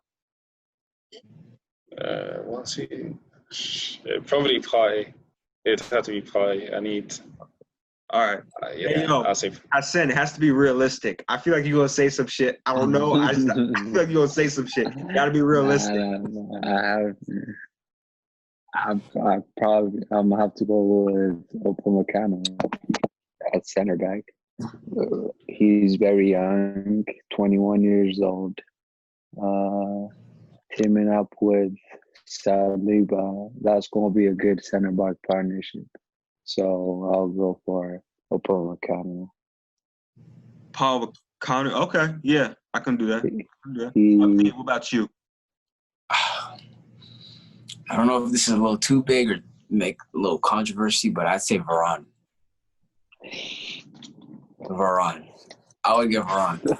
Hey, you see, I said this duck from the screen just now. I'm nearly. It's probably never gonna happen, but if we get Varane, I'm gonna be the happiest person alive. All right, hold up. I'm sorry, I can't let you sit with Varane. That's too right. Okay. I'll be realistic then. I like the defensive. I'd probably do Marquinhos. Do you know what? That's actually we was linked with the Marquinhos. Yeah, I could see that. Yeah, as a center back. Yeah, as a center back, yes. He could play CDM. The thing is, I feel like him and Pablo Mari when he's off his injury, they'd probably be a decent. Pablo Mari also came from a Brazilian club. He speaks Portuguese too. They'd probably have that little link up in the back. They'd probably be decent. Just in case with the defenders, we don't sign anybody. We could probably figure something out. Well, we have to. He's going to be extinct by then. He's going to be extinct by then, but maybe sometimes he can play. But we just have that Brazilian connection in the back. But, I mean, I thought Varane, because William Saliba, he could probably have a French dude next to him, but Upamecano sounds more realistic. I just didn't want to be that everybody that, that person that also said Upamecano. I try to think okay. Varane and Saliba link backs. We have the world-class team. Okay. But I said Marquinhos because, one, he could play center back and CDM. And, okay. That's a good job. Okay. If I had to choose one for you guys, I'm trying to think of a right back, but I can't think of anyone else besides Wan-Bissaka because I just love him so much. Y'all know any right backs? Anyone else who's Kevin Fredericks? You ever heard of him? West Ham right back? Yeah, I think I heard of him. He shouldn't be in that team. He's good. You know who's like top 3 right back in the Prem right now? What's up? Do you know Saki? Leicester City right back Pereira, the Portuguese? I signed him on my football manager, bro. I signed him on football manager, and Pereira did the bits. Matter of fact, I wouldn't go for him though, because I think y'all need a more defensive minded right back, because I think Tierney's gonna do going up and down. He's gonna handle the left side. I think you guys just need a more defensive right back. But I can't really think of anyone right now defensively wise who's up to level. Ooh, I just found about one. Dumfries, heard of him? PSV. Oh yeah, Not enough for me. he's good. I'm gonna go with the center back. I'm gonna say if you guys were gonna get a center back, you guys, not even center back. Partey. I think y'all should get Partey. Y'all need a world class midfielder. Saliba, I think he can become a world class center back. You'll have a world class striker, winger as well. I think Pepe is gonna get there. I think what y'all are missing is a world class midfielder, and I think Partey is what y'all really need, because y'all already have a world class keeper. I don't care what anybody says. Leno is world class. But what he's done for y'all, world class. Exactly. He's missing like distribution, but he can. Emi Martinez he can distribute the ball better than Leno. That's the only thing. Emi Martinez is better than Leno. Leno had this one save. This is how I knew he was at that level. When it was Arsenal and City, it was 3-0. It was at Emirates, and De Bruyne. This is when he scored with his left foot. When he made that save for De Bruyne shot with his right foot, that was top corner, and he saved it.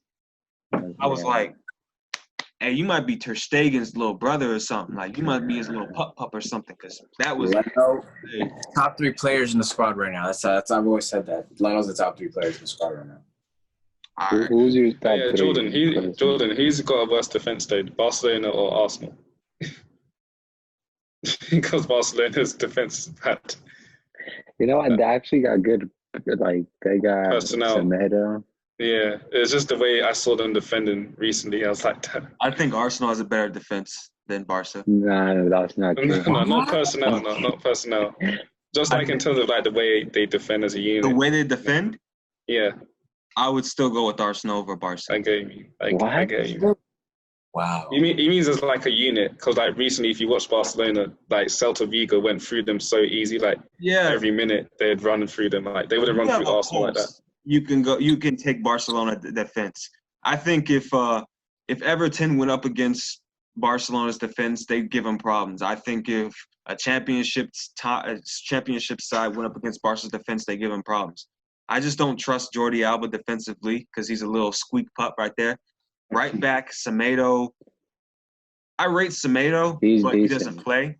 And so if it's Sergio Roberto, I mean, he's going to do – Sergio Roberto is going to give his all, but his all ain't going to be enough. PK. What do you think about Firpo Jr.? I think if he gets enough playing time, he could do good, but he's just always second to Jordi Alba. Exactly. Messi and Jordi Alba got that connection, so I'm not even going to doubt that.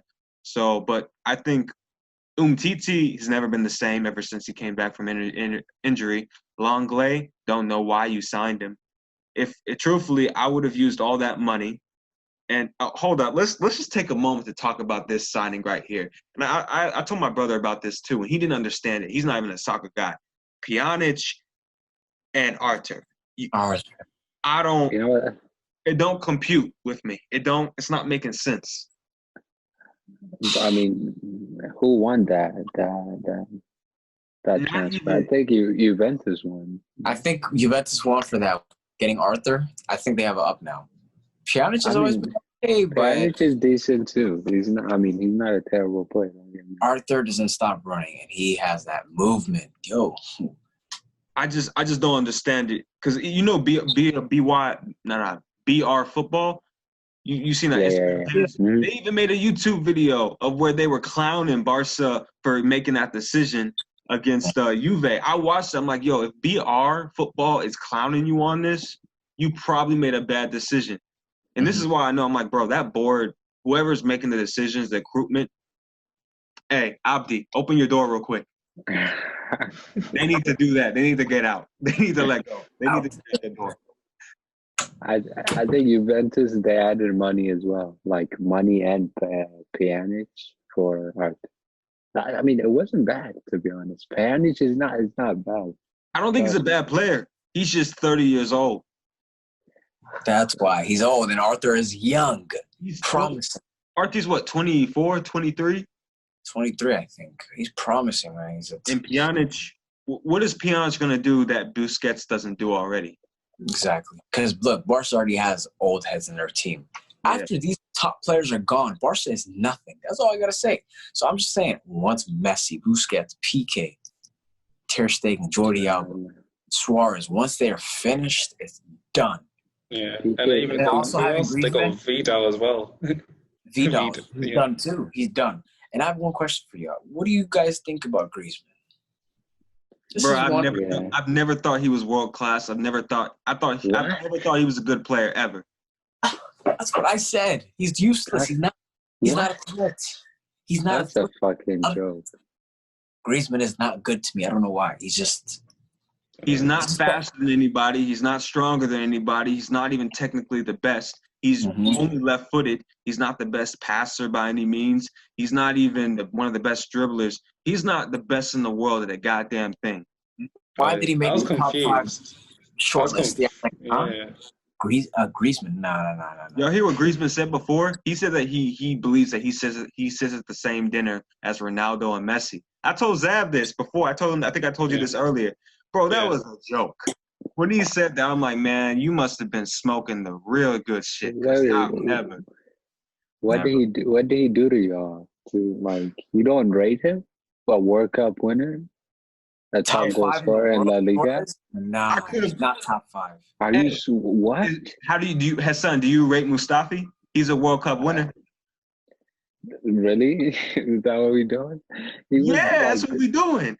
No, I kind of agree with Hassan though. Like, I don't know with Griezmann in terms of I'm confused of his performance at Barca because when I saw him at Atletico and France, he looked decent. Like, he was contributing a lot to their team. That's how I would describe Griezmann. Decent. I mean, like, he was a good player for his teams. Like, with France, he was one of the key players for the World Cup win in terms of like his assists. Exactly, that's what I'm saying. But and Atletico, he was like a key player for. Zap, do you think if Griezmann wasn't there, do you think they would have won the World Cup still? Nope. I don't think so. No, it was like without his goals, they wouldn't win the World Cup. Remember that he scored. Actually, no, that was his free kick, which went towards a goal in the World Cup final. Really? Yeah. He did a lot for the World Cup team in terms of like his goals. I don't know about. I didn't really watch his general play though too much, so that's why I'm confused with him at Barca because I didn't really see how he dribbled or. He ain't even a good dribbler. Yeah, I didn't see that. I just saw his contribution to the team in terms of goals and assists. Let me ask you about a player in his similar position. What do you think about Coutinho? Right now, if you're talking about Coutinho, because you know how Coutinho been playing good in Liverpool, Brazil, but he didn't really play well in Barcelona. That's true. That's like Griezmann. Like, you can't count Coutinho. You can't say, "Oh, he's a terrible player" because he didn't perform. I'm not saying he's a terrible player. I'm just saying that he's never been world class, in my opinion. Coutinho could at least dribble around people and fire off that right hook shot, and he was dangerous for that. And he was known for that in playmaking too. Griezmann and that was the thing. Coutinho, when he was at Liverpool, you could say Coutinho was one of the best in the world at long shots, right? You could say he was one of the best. You could say dribbling-wise, he was one of the best. You could say he was one of the best players in the world. Maybe not top 5, maybe low top 10, but if he's not in the top 10, he's definitely in the top 15. But Griezmann has never been one of the best at anything. Even when he played in a striker position, he still never broke 30 goals a season. How are you going to say you at the same plate, at the same table, when you can't even break 30 goals a season? And you were at Atletico, a team built around you. Atletico was built around Griezmann, and he still couldn't get past 30. The thing about Griezmann is you can play him in any of those attacking positions. You can play him behind the striker, right wing, left wing. He's like you can play him anywhere. And At one point, he was like, know what we call that? Wasn't he third on the Ballon d'Or votes? Oh, Ballon d'Or don't mean shit now. You already know that. Oh my It god! don't mean After Wait, so you know- after Luka Modric, it doesn't mean anything anymore. it don't mean anything. Wait, so you know when Griezmann was Hassan, at hold on real quick. I just want to go to Hassan real quick. Hassan, real quick. For Griezmann, for what he did, for his position, you say he can play multiple positions. You know what we call that? You know what football players call that? You know what basketball players call that? A utility player. It means he ain't good enough to be starting nowhere else. He can't hold a position. He could just play anywhere else. That's what you call someone in high school when they're not good enough to be starting, but they can do a position good enough. He's a good enough player. He ain't world class. He's a utility good enough player. He got a World Cup win because Mbappe, Varane, Lloris. You had ridiculous gems. You had Pogba and you had Conte. What midfield was going to beat Pogba and Conte at their best? And Matuidi? Man. Matuidi's trash. I actually think Matuidi's trash. Thank you. Abdi, I don't agree with you on that. I think Matuidi, if he wasn't there, it still would have been France would have won the World Cup if they had a red card every game still. His work rate, I like Matuidi just because of his work rate. I just like players that just, even if they're not good, they put their all. That's just effort. I love my 12-year-old cousin because of his work rate, but I don't mean I'm starting. Of course, yeah. I see what you mean. I see what you're doing. But Griezmann, he's not the best in the world at one thing, and that's what you have to be a world-class player. It's not what you win. It's what you got to be one of the best in the world at something. And if you can name me one thing, he's one of the best in the world, top 5, then we can possibly. Literally, hey Jordan, I had to quickly type in Griezmann on YouTube to see his highlights because I didn't know what he was good at, to be honest. I just saw him at France and him in Atletico as their key players or one of their key players. So, and then or sometimes they score that one good goal where you're like, damn, that's a crazy goal. Oh yeah, but, he's a great scorer of many goals. But you know what? Who would you take at striker in their prime, Griezmann or Suarez? Obviously Suarez. That was crazy. But that's the difference. With Griezmann in his prime and Suarez in the prime are two very different players because you know what Suarez isn't? A utility player. He's a goddamn striker. A striker. They don't put him in any other position because they knew this man about to put up. Oh, wait. Was Griezmann almost like a Ozil version of a striker, you're saying? Was he that type? He is. Mm-hmm. Yeah, he is. Okay. And you know what that is? I have no problem with that if it works to the system, and it did for Atletico. It worked for their system. They built a team around him, and it worked. But you know what that work looked like? A Europa team, a Europa win, and a Super Cup win. But besides that, he ain't do shit for Atletico, and that was a team built around him. You know what Messi does when he has to carry a team? Wins a title, wins a cup. That's what it's like. That's what it does. Not on an international basis. Not on international, but you know what he does on international? He still takes them to a final. And look at what defenders Argentina had. They had Otamendi as a defender. Let's take a moment and sink that in. Otamendi. That man has no neck. He looks like Mr. Brown from Medea with no neck. That's what he looks like. Otamendi is so bad. Probably the most brainless defender I know. He's probably like a headless chicken. He has no brain. And you know what? Argentina, who did they have who went up top for him who would fail? They had Aguero who didn't do his best. They had Higuain who didn't do his best. They've had Dybala there who didn't and Dybala is about the same as Griezmann. I say Dybala is better than Griezmann a little bit, but yeah, he is. I mean, the only downfall. But here's the thing. I would say Dybala is world class because you know what, Hassan? He's one of the best in the world at one thing, dribbling. He is one of the best in the world at dribbling. So he is a world class player. Griezmann ain't a goddamn shit. He ain't worth 2 tears in a damn bucket. No. Dybala is actually showing why he's world class now. Since the lockdown, Juventus, this guy's been scoring bangers only. Yep, that's why he's world class. World class. Yeah. That's The only world class. downfall for Messi is that without the World Cup win, I heard of old heads which told me about Maradona. They said that he'd have like a weaker Argentinian team and win the World Cup. Like it was far weaker than this Argentina team. Like there was no good players except for there might be one decent striker. Their defense wasn't all that, and somehow he'd be that playmaker to say like if chips were down, like say in the World Cup final between Argentina and Germany. They'd say Maradona would somehow create a goal out of and Messi never does anything like that for Argentina really when it counts. So that's why people are saying that Messi is not. Some people might doubt him in that sense. Messi still has one of the most goals in history. But goals don't really matter. History. Because Griezmann could score like 600 goals for Atletico Madrid, but you still say he's not good enough because goals. You could like look at Barcelona's team; they built it around Messi. So whenever they look for passes for Messi, so to me, goals don't really count like that too much. But Griezmann would never. If you look at the league, that. If you look at La Liga, that league is like really weak. And it is Barcelona's like the best team in the league. They have like the best players usually in the league. So for Messi to score 700 goals, I'm like, yeah, that's really good. But Harry Kane could probably score 700 goals for Barcelona.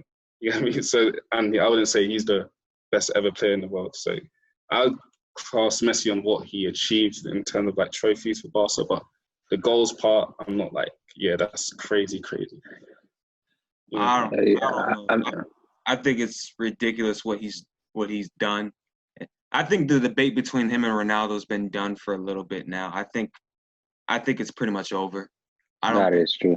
I don't think Ronaldo can compare. I think he's the greatest goal scorer in history by far. Ronaldo. I've never seen anyone go score goals like him. But in terms of the as a player, Messi, he literally has the most assists in history. Like that's not even like I'm not even tripping. He has the most assists in history, and he's one of the top goal scorers in history. That's insane. And he's younger. He's younger than Ronaldo. That's ridiculous. And Ronaldo's never carried a team except one time, and that was with Portugal in the 2018 World Cup when he carried them with that Spain. Euro 2016. I think you meant to say Euro 2016. He did. No. Oh, Euro yeah, 2016 he was injured most of the time. But he was injured the Euro 16 a little bit. Carried them. And then what's up, Abdi? Oh yeah, I thought he carried them all the way through because Wales, the big teams, man. This guy Ronaldo just his team did his team did good. Ronaldo's just a pure goal scorer. He's a pure goal scorer, which is great for goal scoring. Yeah. But if you're looking for any other type of player to just say, okay, I don't need a goal right now, just that I need someone who can break this opposition down. Like I would say that in terms of Ronaldo, without complete forwards, more dangerous. Without the ball, Ronaldo's more dangerous. But if you give Messi the ball, I mean, he literally has 4 people on the other team going like, we got to guard him. Like you can't guard Messi one-on-one. That's impossible. Everyone knows that. It's a group effort.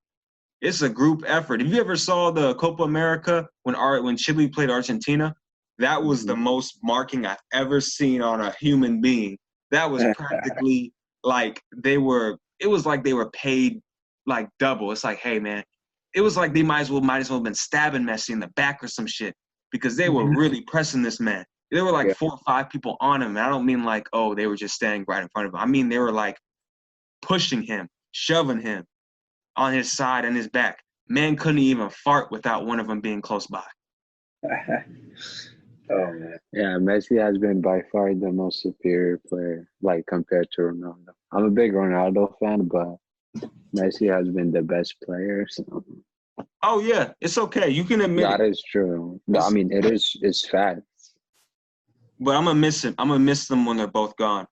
I mean, I'm gonna be sad when Ronaldo's gone, but I'm gonna dead ass be crying when Messi's gone. I might just take a moment to just. Yeah, I might cry. I might really do that. I'm not ashamed to say. Well, one more question. I always be debating this with my friends. Who do y'all think is better, Harry Kane or Aubameyang?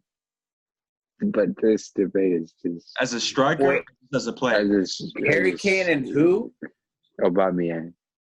Aubameyang 100%. What? 1,000%. Not even because I'm an Arsenal fan. Hold on, 1,000%. did you say as a player, as a striker, like in scoring me goals, or just as a player? They're both strikers, so how do you want to take it? A player, a striker? Well, if I'm taking a striker, I want someone who can just score goals, and I'm just going off of scoring goals. I would take Aubameyang. That man can score in every type of way. I've header. He's what 31 years old, and he still moves like he's 25. It's crazy. Kane is great, but to be honest, he's a great goal scorer. I'm not doubting him by any means, but Aubameyang is like, give up. It's a goal. It's about to happen. Kane is like, it's a very likely chance it can happen, but another thing, Aubameyang, he can counterattack you, and he can run down the entire wing. That's the difference between two of them. Aubameyang, he can run between defenders. Like, he can make run as soon as the midfield. Harry Kane can't do that. He's like he can hold the player's turn down. Like, he's more like LACAZETTE. But Aubameyang he's just a different player. He can run players, and he can run and he can score goals. I don't think it's a huge gap, like a huge gap, but I definitely would pick Aubameyang. I would trust him. I can give him a shitty ball and he'll score. Kane is like, I think Kane has been blessed to be in a team that's had the likes of Eriksen. You know, they may have not have won a title and won nothing, but we ain't gonna sleep on the fact that they have some great players. Like, if people ask me who the best player for Spurs is, Son is their best player for me.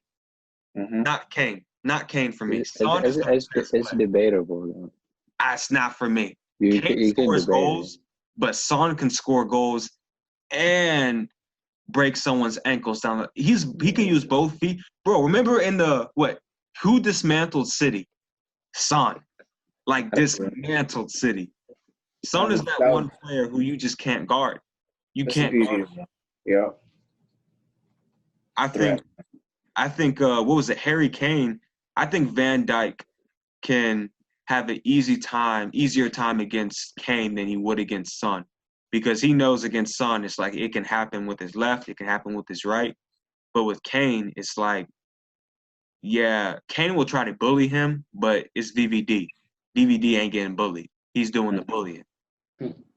Yeah, the only thing Son's missing is he doesn't pass enough. He just shoots on goal. You can't just always shoot on goal. Like, I'm like, what? Like, he thinks he's just playing by himself.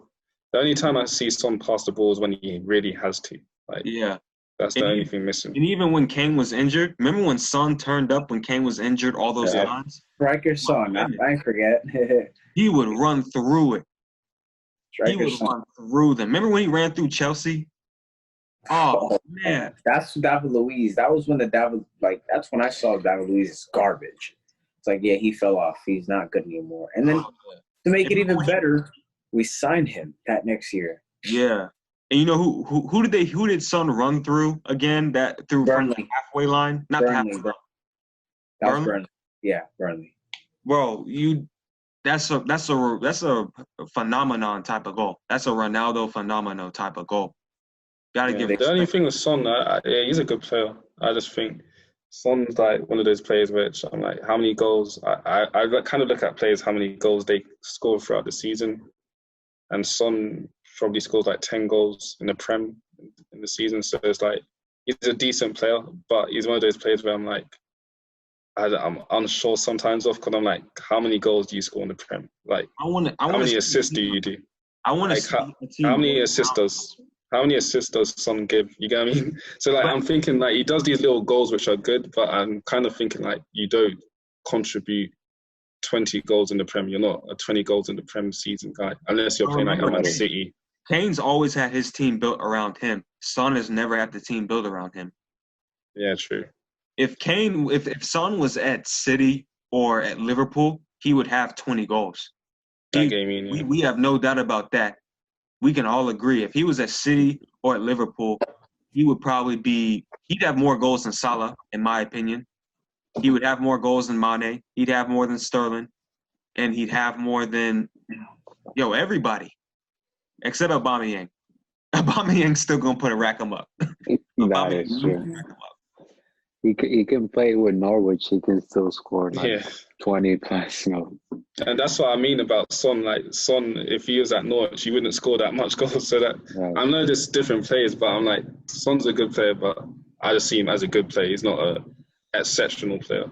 He's just one of those players. He can score a good goal, but yeah, I wouldn't rate him highly. You know what I mean?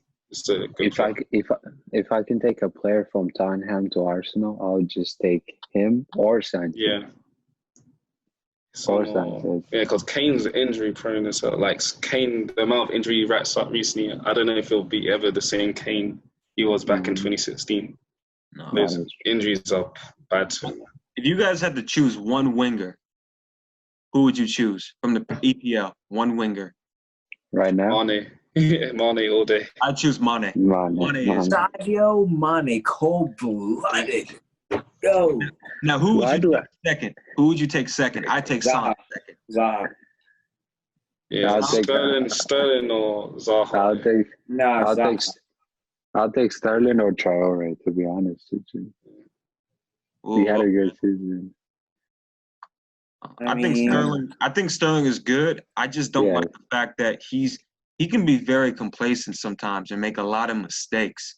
Like against big defenders, I don't think he's not much of a threat. I think if De Bruyne wasn't with Sterling, I don't know if Sterling would get the amount of goals he does. Because remember, De Bruyne be finding Sterling like they both like brothers from another mother. Like they be doing that connection. Sterling without his pace would be average. I think so. He'd be average player. I wouldn't say he's average, but I wouldn't say he's world class because I don't think he's one of the best in the world that really. He is right now. He is one of the best wingers in the world right now. Okay, right now, yeah. True, yeah. Call him right now. For a fact. If you want to go off of like a player, you would take if any of the wingers right now were in their best form. Oh, because Sterling this season is not in his best form. He's in one of his worst forms this season. But he's still scoring goals. Yeah, he still scores, yeah. In his best score goals. How many of his goals were they though? What type of goals were they? Like he dribbled through players, not tapping. A lot of them were tap-ins. He was dribbling through players. A lot of them were tap-ins too. I think that because he's at City, the system helps him score a lot of goals. I think he's a great player. But I think right now, I think he makes too many mistakes right now. Like, he couldn't carry a team right now. He couldn't carry a team in terms of goal scoring. He might, because he broke into the Liverpool team when he was 18. Imagine, he's 24 right now. He grew a lot. I'm not saying he won't get there. I'm just saying right now I just don't think right now, although his form is saying, he's world class, I still don't think – I think he's world class because De Bruyne is world class. I think De Bruyne makes him world class right now. I mean, if you have a good team, but it's like Aubameyang, he doesn't have a good team to set him up too much, but you would still call him a world-class striker, right? Yeah. Mm-hmm. And it's the same with Sterling. He has a better team around him, a lot better team, and I still wouldn't trust him in front of goal more than I would Aubameyang. And he gets more chances than Aubameyang. He's not a striker. He can create his own, He's a winger. He can dribble through players. Aubameyang can't really do that. Nah, but he's still racking up them goals, and he's still. That's what I'm saying. Because Aubameyang's a striker. Yeah, Sterling's not a striker. Sterling is not a striker. You can't compare Aubameyang and Sterling. Hold up, Abdi. What position is Aubameyang playing right now? Abdi, what position? What position is Abdi? It doesn't really matter about position. Hold up, no, it does. It does. Because Aubameyang's a striker, Sterling's grew out as a winger. They're two different players. You can't. But it's like comparing Kane and Son. You can't compare Son and Kane. But they play two different positions. Kane plays in the center striker. Son plays out wide. Sterling plays out wide, and so does Aubameyang. But Aubameyang's a better finisher than Sterling because Sterling's not. That's not his fault. Because Sterling's not. You can't compare. That's like comparing Hazard with That's like saying Wan-Bissaka. Suarez. That's like comparing Suarez and Hazard. You can't compare the two players. It's unfair to compare a striker with a winger You're in judging terms them. of goal scoring. I'm saying position-wise, though. Suarez is in the middle, and Hazard is out wide. No, I said Aubameyang's a better finisher because he's a striker and But Sterling's they're the still in winger. the same position. They're No, still. but that's basically comparing David Luiz with a midfielder who's a better finisher. Those are two different positions. Yeah, just like winger and strikers, two Winger different and positions. striker. But Aubameyang He is does. playing on the left-hand side. Is he not playing on the left-hand side? Yeah, but That you is can't. true, but But yeah, it's still but the wing. It's still it the doesn't. wing. Yeah, but He's he's still a hugging the striker. left-hand side, He's a just like Sterling is. Yeah, but in the box, say if it's in the box, he can be a better striker than Sterling. When he gets into the box, he's not scoring from the left and just cutting it in. It doesn't matter what they both have in their skill set. It matters that they're both playing the same position, and they both are. Yeah. That's like saying, let's say, what's it? Let's saying a right back with Trent Alexander-Arnold and a right back at Wan-Bissaka. They're both two very different. They both have two Yeah, different. all I'm saying is that Aubameyang can sniff out a goal. Say it's a corner kick. He knows where to position himself at the back post to score. Sterling can't do that because Sterling's a winger. That's not in his brain to be like, oh yeah, I get myself in attacking position to score a goal. He's not a striker like that. You get what I mean? A striker's haven't you heard strikers' instinct, where they have different instincts to a winger. Aubameyang Hazard's not going to be though. He learned that. Yeah, he learned that because he's a striker. Sterling don't learn that because he's not a striker. He did. He learned from Arteta. That's how he scored. Arteta, a midfielder teaches Sterling how to score goals. Yeah, that's how he got into position to score goals. That's Yeah, I mean, yeah, you can teach him, yeah, but he's not like, that's not the best teacher to learn from. You get me? Arteta's a midfielder. What can Arteta really teach a Sterling? Oh yeah, this is how you're going to score goals. Are you saying Arteta didn't do anything for Sterling's development? He did a bit, but to be honest, I don't really believe that Arteta is the best coach to teach Sterling, oh yeah, this is where you should be so you can score goals like a striker. You get me? Then who helped him? Because someone did help him. Was it Pep or Arteta may have helped him, but I think that's more just self-development as well. He's a smart player. No, you don't self-develop. You do self-develop. Pep improves his players. I mean, yeah, he improves them, yeah, but I mean. So if you say it's Pep and he helped him to be in better positions, just like a striker is taught how to be in better positions, then it's. But you can't compare a striker with a winger in terms of like goal scoring. You can if they're in the same position. I mean, he just catches on the left wing, but to be honest, he doesn't really play like a winger. I don't see him go down past defenders and cross balls in. He's more always going into the box. He's more just put on the left. It's just like when Ronaldo played left wing. He didn't really just stay on the left wing. He'd normally go into the box and like score a header or something like that. Sterling, he gets into the box sometimes, but he's more of like the playmaker for them as well. So they're two different type of players. Yeah, Sterling's a play. Like he creates goals. I mean, like he creates goals from the wing as well. He's more of a natural winger than Aubameyang. Okay. He'd go down the wing, dribble past people.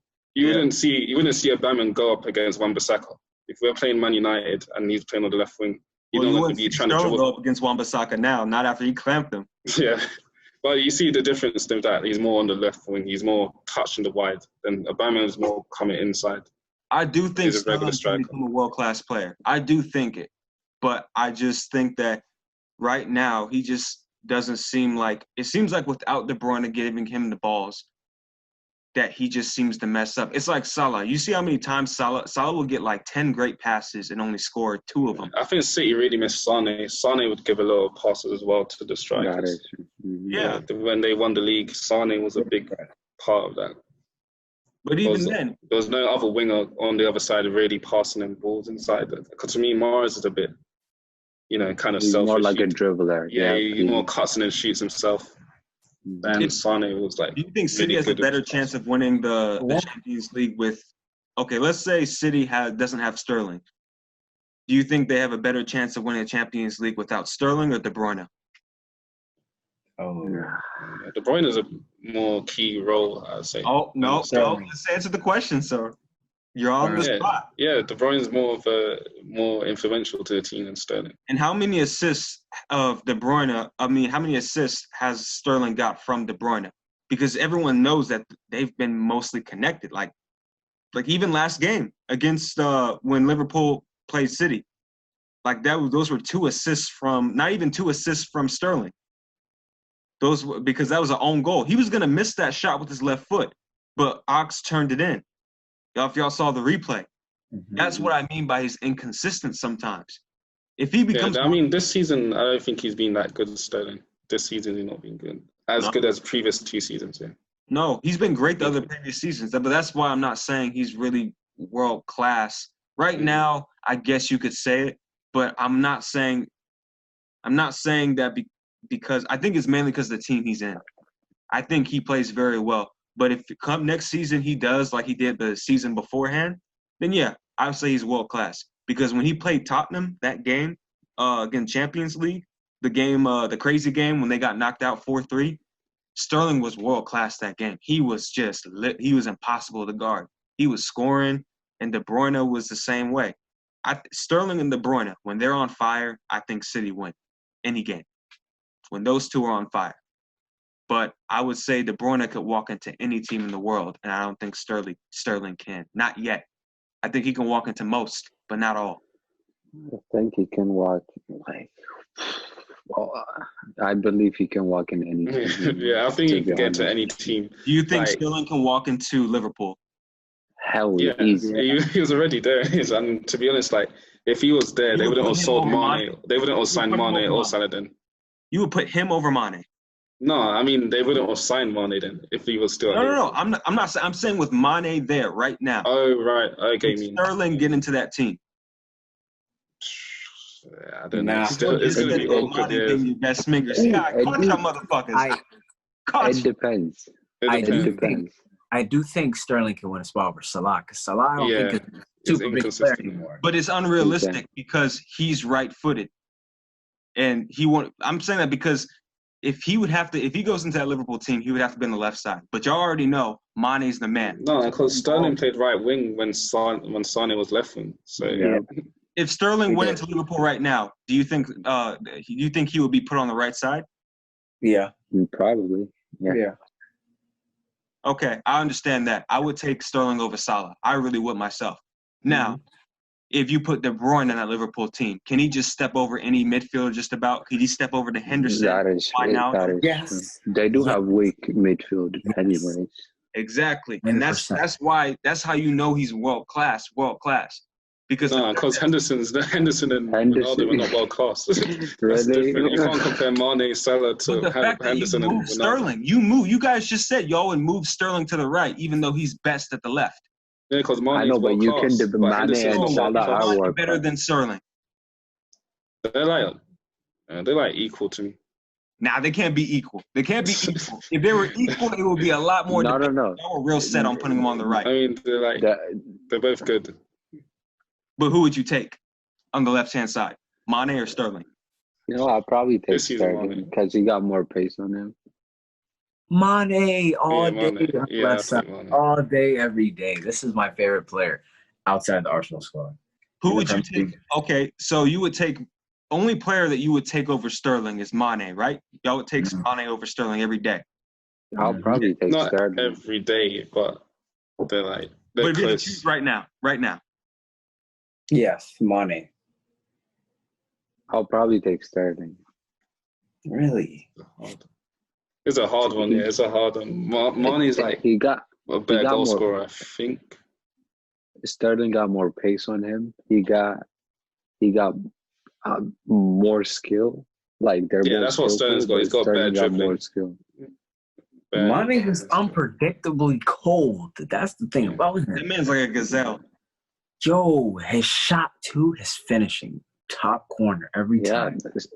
His pass is insane. I don't know. Sterling. We know Sterling can be world class. I just don't think he's there yet. I think he can be, but he just needs to improve in certain parts of it. He needs to be more consistent because he gets chances like Salah does, and he does the same thing like Salah does. They're both inconsistent for me in that regard. And Salah scores 20+ goals, but 20+ goals every season. But he shouldn't be having more. You watch the games, and how many times do you get frustrated watching Salah? Even though you're an Arsenal fan. I mean, I understand. Exactly. Why is he even? If you put you see how consistent Aubameyang is with the chances, and he plays in a shittier team. Yet Salah is in a better team, has more chances, and still converts way less than Aubameyang. Even though he may have more goals, he is given way. That's like you guys. You guys have seen Messi. How many times do you see Messi lay off a pass for someone and them not score? A lot. That's what the equivalent is for with Salah, except Salah gets so many chances because he has so many great players around him that he'll be getting goals. He'll be getting 20. In reality, he should be getting about 30 goals, 35, in my honest opinion. I'd be watching the games, I'll be frustrated as hell with him. Because if it was any other winger, if it was Ronaldo, if Ronaldo was in that Liverpool team, he'd probably have 50, 60 goals still. Dead ass. Mm-hmm. He'd have 50, 60 goals. And y'all can't even trip on that. Y'all already know. For sure. He would. That's not even that can be Ronaldo when he's 40. That's because Ronaldo does not waste chances versus Salah wastes too many, and he's at the prime of his life. Or he's about to be entering the prime because he's like, what, 28? Yeah, 26. If Salah and Sterling were just half as consistent as Aubameyang is with his chances, they would have 10 plus more goals, 15 plus more goals to see each season. They're getting great numbers, but they could be doing better. Salah only gets top scorer because he's in a great team. But if you put Salah in any other team, not too many teams where he'd be putting up those numbers. Mm-hmm. If you put Salah with Arsenal, he would not be getting those numbers. If you put Sterling with Arsenal, he would not be getting those numbers. But Aubameyang with Arsenal right now, putting him out on the wing, putting him in the middle, put that motherfucker at goalkeeper, he still puts goals up. Exactly. I just mean on consistency-wise, and that's why I'll always say Aubameyang is more world-class than Sterling and Salah for me, because they have better opportunities to score, and they have a better team. And Sterling has the greatest playmaker in the EPL in form, feeding him. Salah has Firmino, Mane, Alexander-Arnold. I'm not even going to talk about the midfield because they're just workaholics. They're not really that amazing. But they have a great team feeding him. Who's feeding Aubameyang, really? Nice. That man is picking up the loose scraps. Exactly. Hey, Jordan, why do you feel like people like to go into Arsenal there? In terms of, like, if Arsenal lose a match, the whole world's on Arsenal. Like, they make so many memes out of Arsenal. Right. Why do they think they get onto Arsenal? Because the board makes stupid decisions that makes Arsenal look like this. Arsenal could have been a great team, but I think the boards make such poor decisions. I wouldn't say it's just down to the manager, because I think the manager can only do so much before the board just says no. And when the board says no, a great example, Barcelona. You wouldn't say they've had a bad coach, but look at the signings that they've had. I mean, Pjanic. I mean, Coutinho was a good signing at first, but it was the wrong time to do it, because they should have got Coutinho probably when Messi retires, because they're both the same type of player. But when the board makes bad decisions, then it doesn't matter how good your coach is, because Liverpool's board, finesse. City's board, finesse.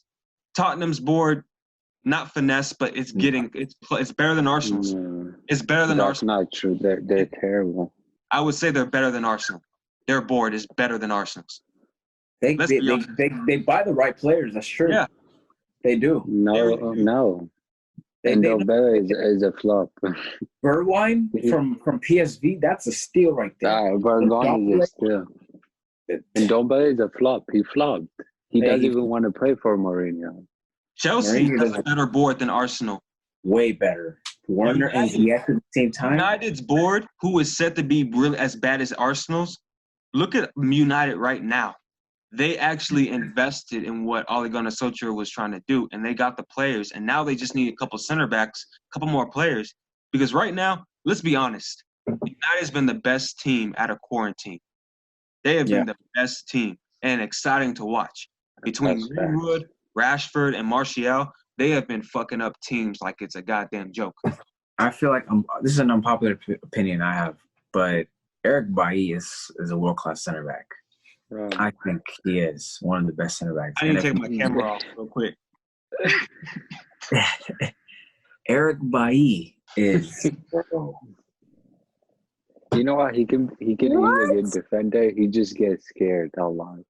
I think he could be world class, Abdi. I think he could, but he just makes so many mistakes. I mean, that handball, as bad of a pass it was, why did he stretch out his arm like that?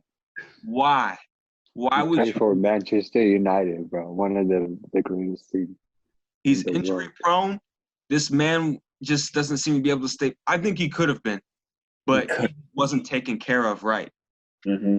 And I think if you guys right now, okay, facts. If United get Koulibaly right now, I will say you guys can.